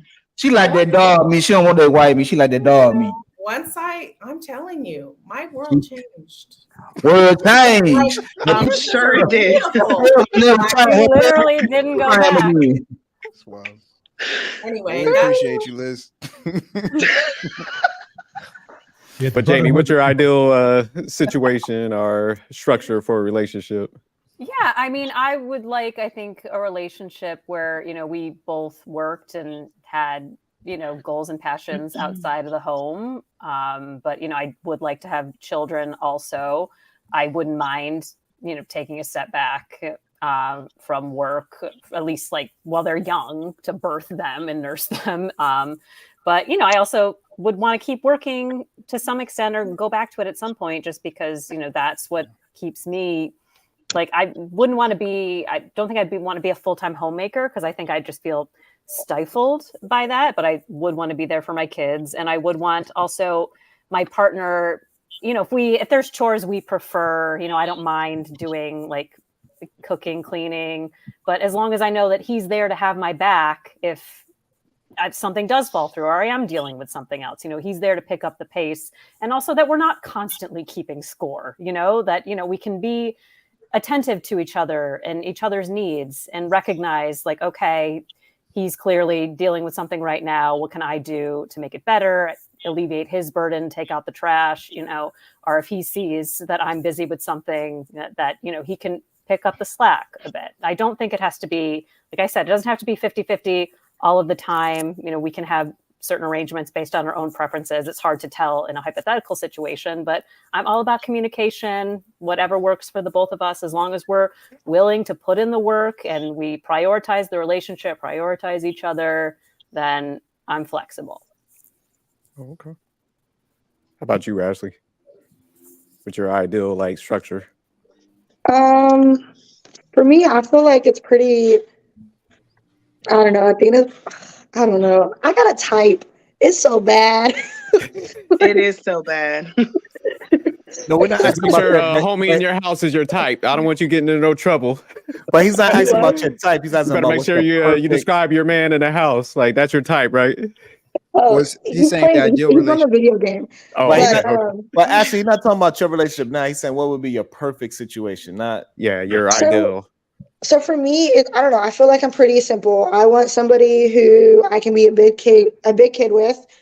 I just turned 35 years old, so I've never been married. Not ideally because I haven't wanted to be married, but I'm only going to do it one time. So like if I don't get those butterflies, then I'm not going to do it. So like it's being able to have somebody I can have fun with, being somebody that I'm 100% like my best friend and I feel like I can communicate with, somebody who's going to push me, but also isn't scared that like I can push them as well. So that way we can grow together. Because it kind of sucks when you're like the only one in the relationship that has like a dream. You know what I mean? Like you want that support. And then 100% I am the girl that wants to feel protected. you a kickboxer. How you don't feel protected? Exactly, because I get tired of protecting my damn self. I need somebody who's gonna protect me. Absolutely not. Actually, I'm gonna be I'm gonna be cuddled up in your. Hey, you better get him. Like Ashley, do your thing. No, like honestly, it's an attraction to me. Like if somebody can sit there and be like that I can feel that has my back instead of me just having my own back, then you got me right there. Yeah, but you also said that you believe that it's a man and woman can be successfully long-term equal. Yes, they can, but at the same time, as what we agreed as earlier, women need men for certain things, and men need, women for certain things. So like, ideally, a guy should know that a woman has his back as well as a woman should know the guy's gonna have her back. Absolutely not. If your man get into fight, you need to go to the car. That's what you should do because now that man got to worry about the person that he's fighting and you. And you. Well. Now he got getting away. But this is a conversation that I don't think most people really have about. In that aspect, no woman. In all aspects, a woman should not be fighting by your side unless we are in the goddamn military. If we about to get into a situation, you need to go to the goddamn car, call police, get out of the way so I could concentrate on actually protecting, because if you jump in the fight, now I gotta worry about you getting punched in the nose by a grown man as well. Well, no, I'm not saying about my nose. I mean, it depends on your girl, though. I'm not saying I'm not about to put myself in no position that a grown ass man needs to do. Like, I'm not gonna sit there and put myself for a position for a man. I'm just saying though, like, if some female comes at him sideways and it's like, sit down, I got this. No, absolutely not. No, absolutely not. You supposed to. If a woman bucks up at a goddamn man in the first place, I'm not saying a man. I'm saying a woman. Right, a woman's to buck up at your man. I'm pretty sure he would know how to handle that situation in the first, but to get himself out of that situation, so he do not have to punch a woman in her nose. He should at least. You're right. I'm not saying you're wrong. I'm just. So next time, so you need to have that conversation. Hey, babe, if you get into a fight, I'm going to the car and calling police, okay? Because I don't want you to worry about me. I understand I could fight. I can handle myself. But this is not the gym. This is not an exercise. This is fucking Actually real cracking life. her knuckles right now. Punched in the face, hit that ground, and die. Now he got to worry about himself, and he got to worry about you. Those are two things he got to worry about now. It's much more difficult to fight in that circumstances. That's all I'm saying. Well, yeah. This is just somebody that's been in dangerous situations, so I just want to give you that understanding. That's all. All right, Athena, what about you? What's your ideal structure? Or So I'll get into my ideal structure, but I'm just going to say I've been in a lot of dangerous situations. And if I had not stepped up the way that I did, but you have outliers. I'm just going to say that you got some outliers and I got some hands, but so my ideal situation is that man is number one provider. Anything that I earn, as long as it does not take away from being the helpmate to my spouse, making sure that he focuses on his career and does his career number one. Like I am his helpmate. I do everything that he needs to make sure that he's successful. So he is, I mean, if you ask most successful.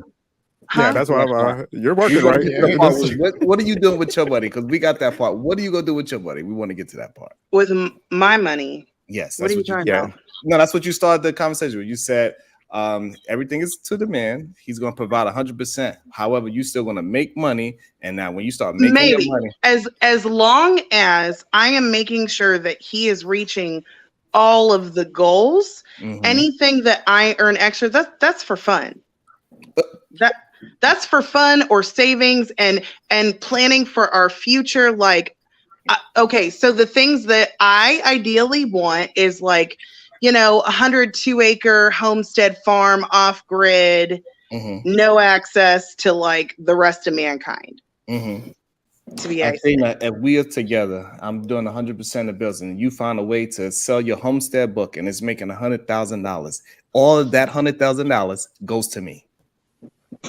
Absolutely not. Biblically, well, I'm coming from a biblical standpoint. Whatever the woman earns is technically for her, but where does it say that in the Bible? What is it in the Bible? Corinthians, like a whole chapter on it. Athena, so this is what you're saying. This is what I take from what you were saying. What I take from what you're saying. I want a man that 100% leads me the way how I want to be led. So that means that man is not actually leading the relationship. Well, no, because true leadership is a serving role. When you are a leader, you are doing what's best for the people who are following you. Mm-hmm. Am I right or am I wrong? You're right. Correct. Absolutely. So if you are a genuine follower, you are going to make sure that your leader has everything that they need in order to lead and protect. Which is all of the money. All the money. Because he's the leader. Yes. Well, he's putting it back into the all of the money because that's what I need to get my people to set my people free. So biblically speaking, that's not the case. Take the Bible out. Take the Bible out. Take the Bible out.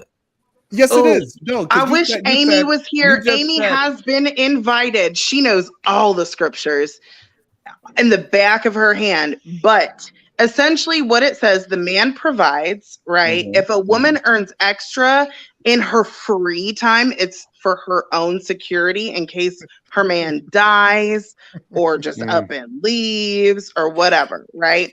Okay, hold on. Let's stop it right there. Bang. So it's laws. The reason why divorce laws is the way how they are because men attempted to just leave women, and now that's how come they got to split everything 50-50 in the first place. Those laws are there to protect women, and now women are taking advantage of those laws in this day and age. I'm not saying you're wrong. Okay, so we understand that. So it's already laws there to protect you from that. So, but those aren't biblical laws. What I'm saying is that, but you are getting married under law. We are in today's day and age. We are getting married under the government, not under God. I don't believe under that. I don't believe in that type of relationship. So you were asking me what I think, what's my ideal situation. There's no legal marriage. I want to get married in the eyes of God in the church. He is leader, provider. Anything that I earn extra is for my security or for fun. I pump out the babies, and so basically, what his is yours and what's yours is yours. Sort of, for the most part, yeah. But as long as he never abuses his power, as long as he never abuses his power, my money is always an option for him. I got a question. So what it sounds like to me at the end that you want a submissive provider. Is that what you want? No. I want a biblical righteous man. Nah, you want the Queen of England. They got like the title in theory, but they really have no power. Because if he tells me, he can tell me what I can. Okay, so let's say I'm earning money and I just decide, no, hold on. What's mine is mine, but there's certain context. I can't just be like, well, what's mine is mine. I'm going to go buy, because it's me, my mind went to 10 donkeys because I like animals. If I was like, I'm going to buy 10 donkeys, he's going to be like, who's going to take care of those 10 donkeys? Yeah, who's going to take care of 10 donkeys? Exactly. And he's going to say, no, it's your money, but you cannot do that. And I would submit to him and say, okay, I cannot do that. So again, my question to you. So if he decides that your 100,000 that you made needs to go 100% to him and he's going to allocate where that money goes, are you going to give him pushback? Because it depends on if he's. Therefore, that's the problem right there. It cannot depend. It can't. If you trust your leader, you trust his judgment. If you trust him as a leader and he's been proven that he could do all the proper things and he's never did anything wrong to you and you trust him 100%, you cannot have a depends. Okay, if I trust him 100%, he's never done anything wrong, 100% I'd give it to him. But if he's like, you know what, I want to spend a weekend at whatever that place is called in the Philippines and like, I want some hookers, I'd be like, hell no. And this is one of the problems that a lot of relationships I see having is that when women get power, they tend to abuse it. They do not look at it benevolently, since you want to use biblical forces. But men, we are benevolent leaders. We will listen to our women. Okay, so in what way of me saying? Okay, God, I know you don't. It was supposed to be my thing, and I was telling you my ideal situation. Mr. Athena never lets me talk, whatever. Okay, so my ideal situation is a man who is, according to this scripture, and he leads, and as long as he is a good leader, I submit 100%. 100%. Except for the money. Except for the money. Yeah, except for No, even the money. If I am with a man who has led me and he has shown like that we're going where God is leading him, if he wants to, let's say I made $100,000 and he's like, babe, we need to invest in XYZ, I'd be like, okay. So Athena, hold on, I got one thing. This is the difference between men and women, right? A man does not put that on women. Like, I'm gonna do everything I can for my women, unless we don't say that shit. We say we're gonna provide the things that we're gonna provide. We're gonna provide those. We do not have because you're a man. Women, women have to like see. Even though I know that that's your character, that you're not even meaning to be disrespectful when every time you interject. I don't say anything because I know that's a part of how you communicate, and I leave it alone because I know that's just you want to communicate with me. That's what men do. So now, when I do it, you say things like, Mr. Sharon, that don't want to let Athena, like, you was being condescending with it. You said it condescending. I never been condescending to you. Oh, I'm sorry if I came across that way. I was not. I was trying to get a little jab in because you were saying that you are doing it in real time. But you've been doing that, and I was just reciprocating. No, I've been patient. You have been patient when I interrupted. And not being upset when you interject, because I think it's all love. You just enjoying the conversation. And I'm not getting upset. Most men would get upset of a woman interjecting that much into their conversation.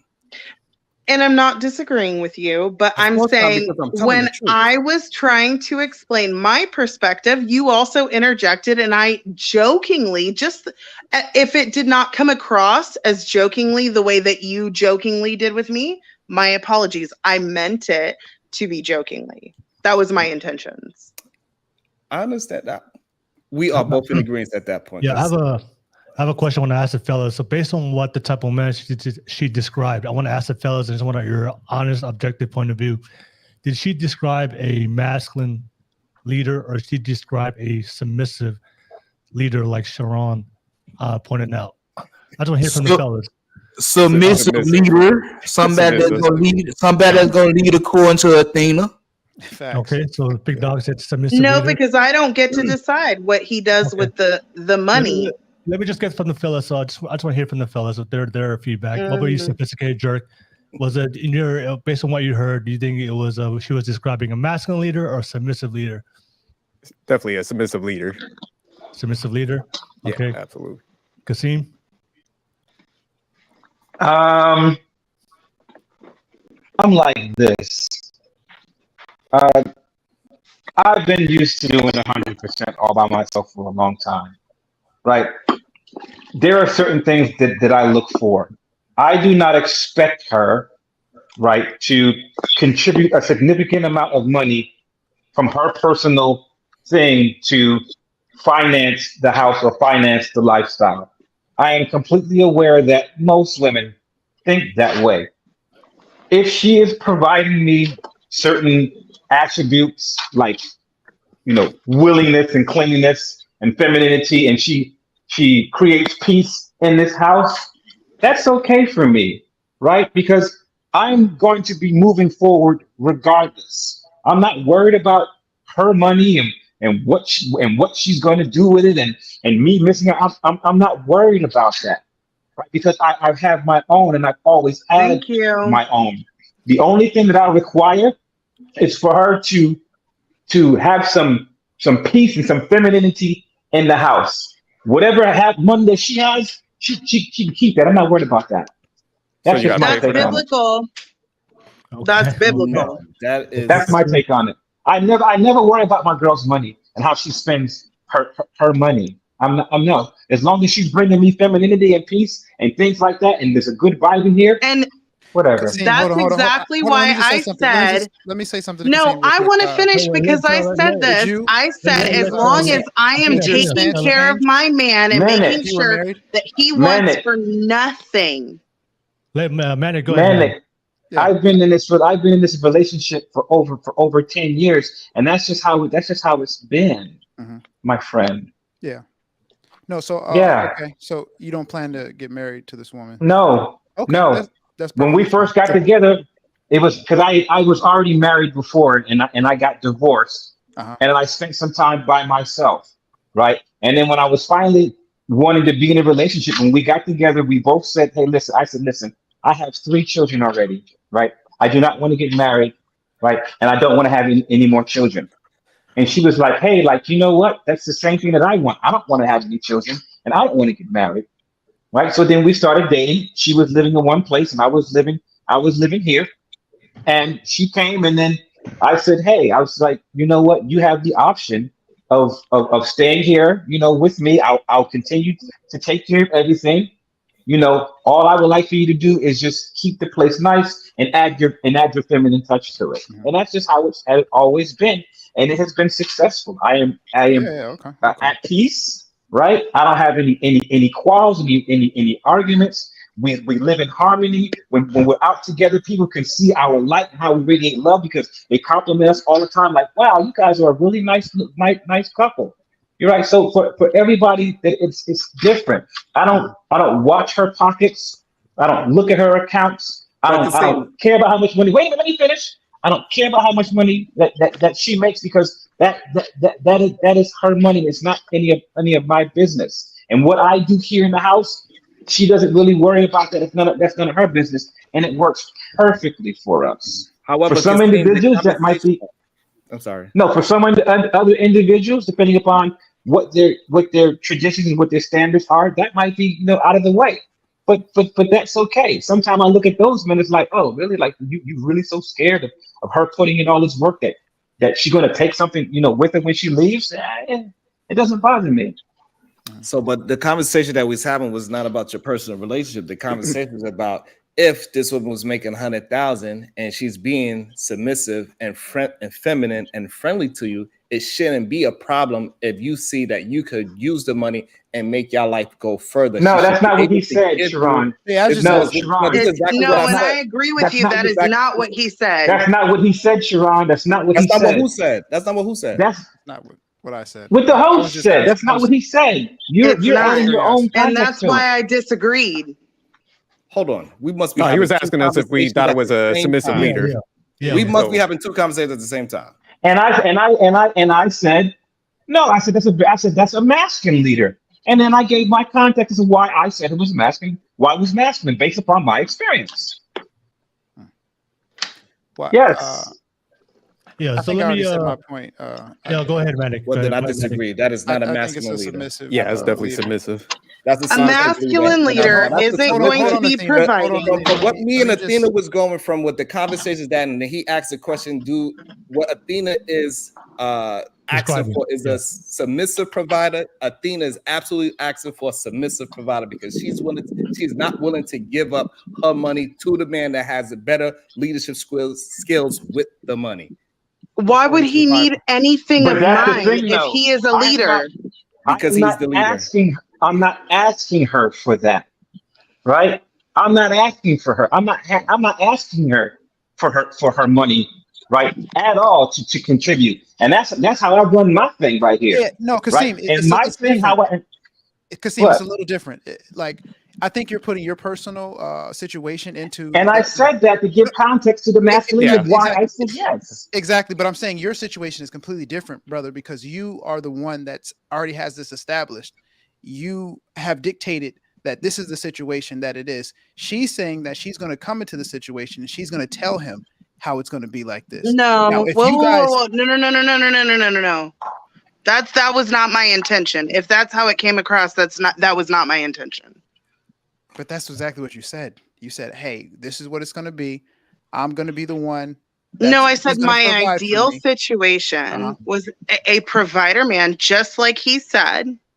And anything that I earn extra is for funsies, right? Yes, but you also said you wanted to buy this random property way out here and do whatever you want. 10 donkeys. Okay, so you're y'all did dictating- interrupt me Hold on, in let my me- description. Listen, you said you were going to dictate what your quality of life will be. You will dictate what the fun things are because it's your money. So I don't know all of Kasim's personal business, but from what he said, he has his situation and it is what it is, and he doesn't care about her money. They're not building a farm way over here, and he's buying 10 and she's buying 10 donkeys, and financially or obligated him to take care of those donkeys. I know you said. Can I explain? Because I get what you're saying, and I believe that a woman should live within the parameters of the man that she chooses, right? But that's why dating and courting is very important, so you understand the parameters before. So my current boyfriend knows that I want to live on 100, 200 acres out in the middle of nowhere, be completely self-sustainable, and live on a homestead farm. He's 100% on board with me there. Will we pull together and use my resources and his resources? Yes. Do I have to? Absolutely not. It is a willingly, I give willingly, but I am not expected as a woman to provide. I am expected as a woman to have children, to make sure. Hold on, big dog. I just want to just point out one thing. You just said he is on board with me, which is the very definition of him submitting to you. That's all I got to say. Go ahead, big dog. I was about to say the same thing because you saying what you want. Is that what he wants too, or there's something he just saying because that's what you want? She said he's on board with her submitting to her. So basically, Okay, so maybe I spoke wrong, but he wants the same exact things. Both of us. Yeah. No, he wanted. We met on a dating site. He saw I put it all out there, exactly what I was looking for. He read it and he said, "That's what I want too." And that's why I was the difference. This is the difference where I think Kasim got it messed up with the conversation, because he's saying that he brought his woman into his world. Facts. And she is bringing that man into her world, and that is the difference of the conversation. I think that's the part that he wants the same thing. It's because he's seen your profile, he's seen what you wrote, and he's like, okay, I'm cool with that. I'm gonna be on board with that. Where Kasim is saying, hey, I enjoy you, I like what you're doing. Come over here. All you gotta do is breathe your feminine self and make this place a little bit lighter. Because right now it's that's exactly what it is. I mean, that's exactly what it is, though. Completely different scenario. Come into my hegemony, and we're gonna grow this relationship, and it's been blossoming. I think that is a key factor in the difference between. Well, being I disagree because I think that my relationship is almost identical to what. Except hold Kasim on. is in charge. Kasim. You're in charge of yours. He is in charge. He is in charge, 100%. But to my recollection, wait a minute. To my recollection, get your last name. To my recollection, the thing, don't he work for you in your construction company? That was my ex-husband. Oh, okay. I thought one of them worked for you in your construction company. Yeah, I created I have a question for you, if you don't mind. Yeah. Sorry to interrupt. Hi everyone. I'm Dark Lake. Manic, Sophisticated, Dark Lake? Team, Sharon, Will. Thank you so much. What's up? What's up? I just want to say, Will, I thought that this was like an ultra dangerous conversation, and I thought that the conversation was going to get 100 times worse because you got the White Knight Sharon Bracey here. But actually, Sharon, I want to say Sharon's been doing a great job. That's all I gotta say. But it's nice to see everybody. Thank you so much for having me on. Hey, Athena, I want to ask you something. That's your goal, to live on a farm, right? Be self-sustaining and all that, right? So, in your pertaining to your relationship, if you never accomplish that with your significant other, that's a no-no for you, right? If that's not his goal, then I wouldn't entertain it. We said that he agreed with you that that's his goal as well, right? Yeah, that's always been his goal. Yeah. Well, I think that, like, because we know men, and it's like, I think that if you guys are in a relationship and you never accomplish that, he would still want to be in the relationship and be okay with it. But I don't think we can say the same for you, right? Is that fair to say? I mean, I own a homestead farm already. he wants that, and I am helping build him in a submissive way to help him do so. Wait a minute. Wait. You already accomplished what your goal is? I do not have 100 acres. So wait a minute. You already own a farm, but you just want Yes. more acres. Yeah, I want to be secluded from society. Okay, and if you never accomplished that with him, is that a done deal?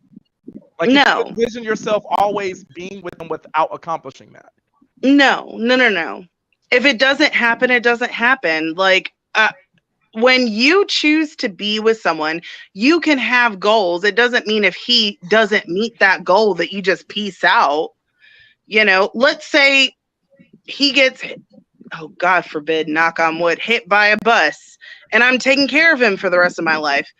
That's what it is. And vice versa, you know?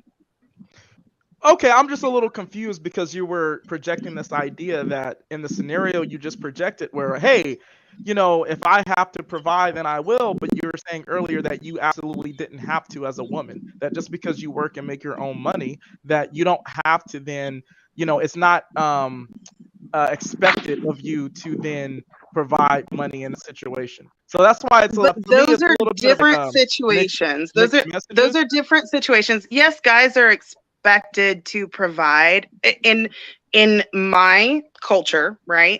Expected to provide, but that doesn't mean if something happens to them that you bail out. Okay, so why Because not we just wait. Why don't we just make it simple and say that if you're a woman and you work and you have a particular goal to have a farm with a certain amount of acres, right? And you work, then it should be reputedly understood that it is expected for you to pitch in to execute that goal with your significant other. I think if you had that thought process, it would make everything simpler. But I do. I clean the chicken coop. I gather the eggs. Just recently, one of my goats broke its horn from the base, and I was changing not sutures. I didn't do sutures. Wait a minute, Athena. I think you're kind of losing the point that I'm making. I'm sorry to interrupt you, but what I'm saying to you is this, right? You have a goal to have a certain amount of acres in a farm, and he has that goal as well. We have a goal. Yeah. Okay. He works and makes that money. You work and make your money. So just like it's expected, since you guys have the same goal, so just like it's expected of him to pitch in with his resources to accomplish that goal, it should be expected of you as well, because we living in modern times. It's almost 2024. I don't believe in modern times. You work and you make your own money and you have that goal, and it just so happens that your goal is the same as his. So don't say that it's not expected of a woman to, you know, use her resources to accomplish the goal. I think that if it was expected of you, just like it's expected of him, everything will be a lot simpler and there will be a lot less drama and confusion in the dating market. That's the only point I want to make. Okay, in the dating market, I get you, but I am dating for marriage, and I believe in a very different dynamic in marriage, whether you agree with it or not. I disagree with. I believe in a biblical marriage according to biblical standards. You don't. I'm sorry. I know do. I'm challenging you, but you don't. Because if you did, then you wouldn't work and you would let your father send you off to a guy who he deems. That's not true, because there are a lot of women who worked in the Bible. They helped their men with him, and I are not married yet. Name the women. What woman in the Bible did that? Oh my gosh. I'm just thinking of Jesus or Yeshua's first miracle, right? When he turned water into wine. One of the people who did it turned water into wine. She was working for her father, working and earning money, and he gave her permission. Like, there are many women in the Bible who worked, but it would here's the other thing. If he said, I don't want you to work because I don't feel like you're giving me 100, and this is why I said in the beginning, if he has all of his needs met as a man and I am supporting him and he agrees with me working, whatever I earn on top of my duties as a woman is separate from the household, but it doesn't mean that it doesn't go to the household. I think you getting confused is when they was working for their husband, they was working in the field, so they still brought all the stuff all the corn that they was farming, they brought it back to the house, and the husband went and sold it. Not that you went go fill the corn and then you went and go sold it, and you kept all the shillings to yourself and said, "Hey, do you want it? No, good, okay, cool." That's essentially like what I am doing. All the things that I'm doing are within my duties as a woman. Even as a business owner, I have actually transitioned out of the construction business. I am now into farming, and all the things that I would normally do as a wife or as a mother, I am doing to earn extra money because I'd already be doing it to begin with. And there's a reason for that, because I'm looking for a specific type of man, and that's the reason why I have transitioned to that. Let me just step in. Fellas, ladies, we have come to that time to conclude the pod. Appreciate you guys being here for the entire time, the entire panel. Shout out to the live chat. And appreciate everybody that's been on the live chat. Thank you so much for watching. I appreciate the fellas and the ladies. I know we had a lot of different opinions and perspectives and a lot of back and forths. I do appreciate you guys all participating and be part of tonight's pod and tonight's topic. But let me just pass it to you guys real quick. We can just finalize the pod. What's your final thoughts from tonight's discussion? And then how can people find you, your social? And a lot of you guys have your own podcast. How can you guys want to share that so that way people can support in your podcast as well? Let me start with the ladies real quick. I'll start with you, Jamie. Thank you for jumping on again. We disagree on a lot of things, but thank you for always sharing your perspective and opinion. What's your final thoughts from tonight's podcast, and how can people find you, Jamie? Thought it was a really productive conversation, surprisingly enough. I appreciated everyone sharing their opinions, even though we don't always agree. Keep it respectful and learn and grow. You can follow me at Text with Shitty Men on Instagram and on TikTok. You can always slide into my DMs on Instagram if you need a place to be vulnerable and emotional. I want some advice. I'm here for that. And I'm shooting a movie next month. So if you go to my link there, that also has its own page if you want to contribute so I can pay my casting crew. All right, no worries, Jamie. For all the fellas out there, if you're sliding in DM, just open up the conversation with a crying emoji. You should be good. I'll know exactly where you found me from. Okay. All right, so thank you, Jamie. I'll pass it to you, Liz. Liz, thank you for jumping on again. Final thoughts. And there's a lot of brothers out there. How can they find you? No, I enjoyed this conversation. Like I said earlier, it made me think about a couple things. And so I love that. There's growth. On social media, Instagram and TikTok, Liz Belt 217.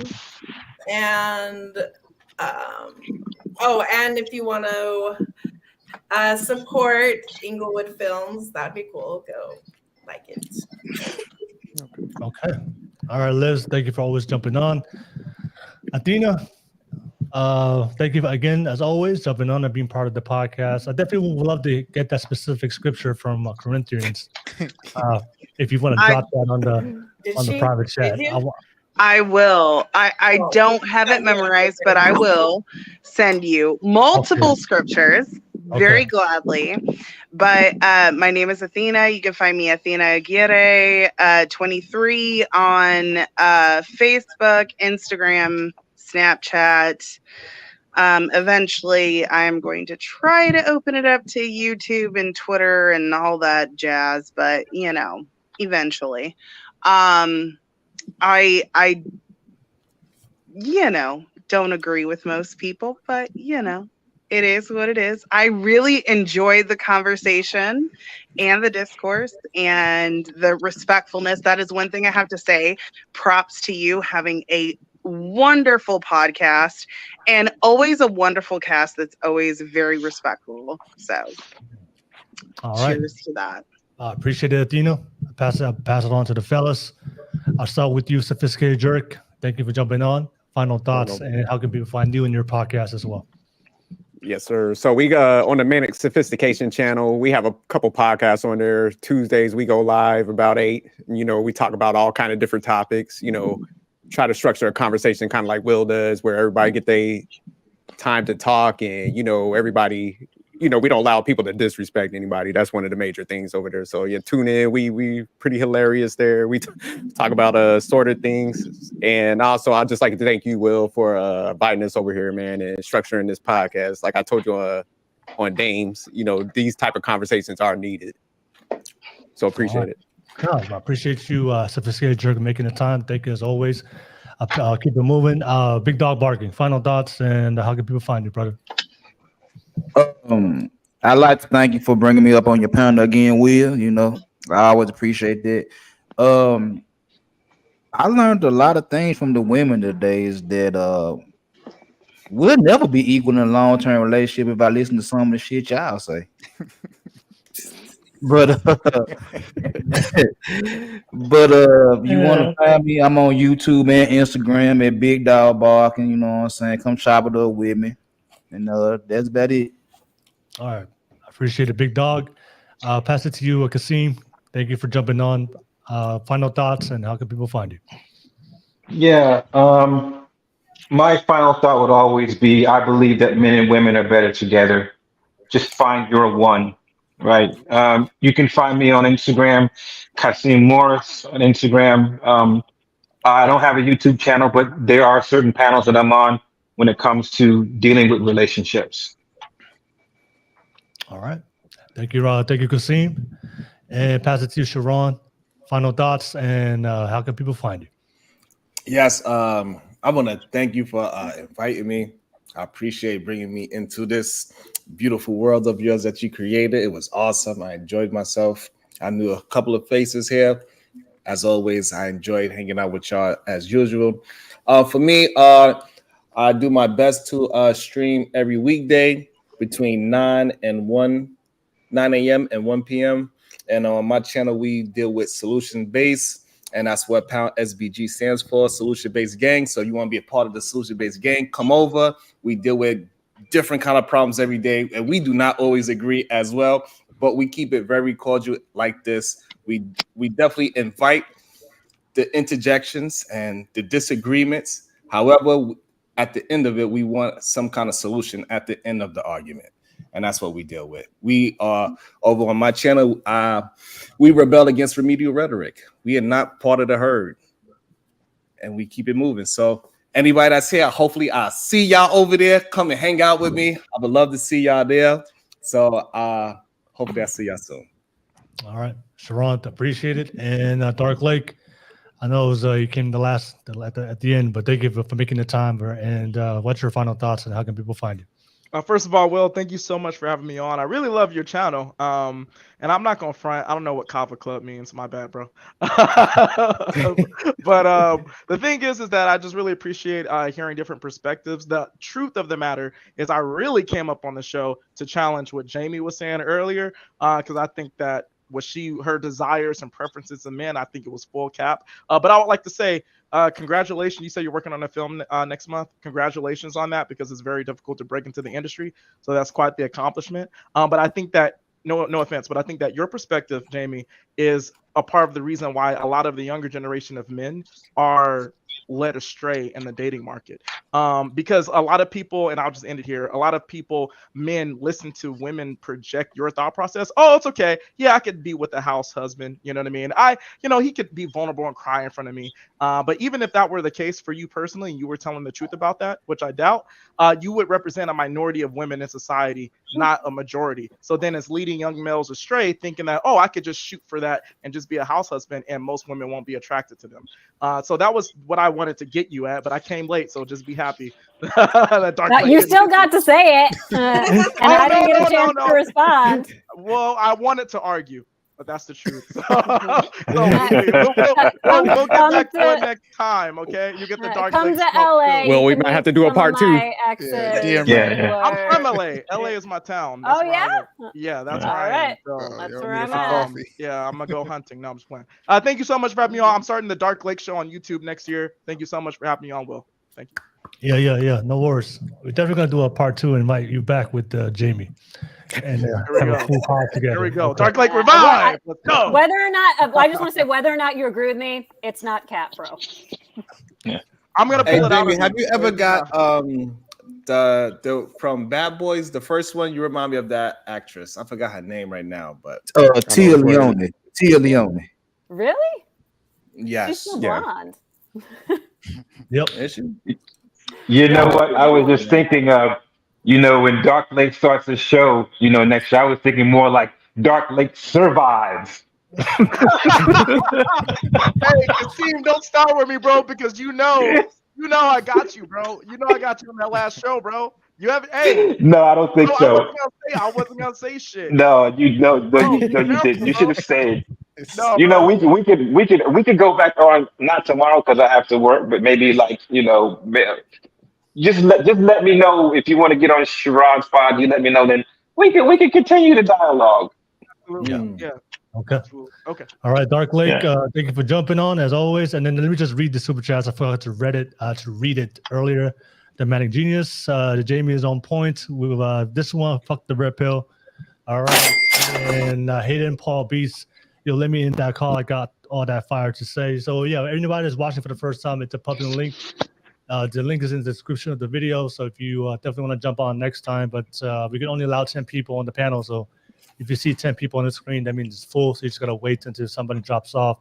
And you can then definitely jump on and click on that link. But as always, fellas, ladies, thank you for making the time. I know you guys are busy. Appreciate you guys having a great show tonight. I'll see you guys next time. Peace, y'all. Have a good night. All right, guys. Be good. Bye. Peace. Night.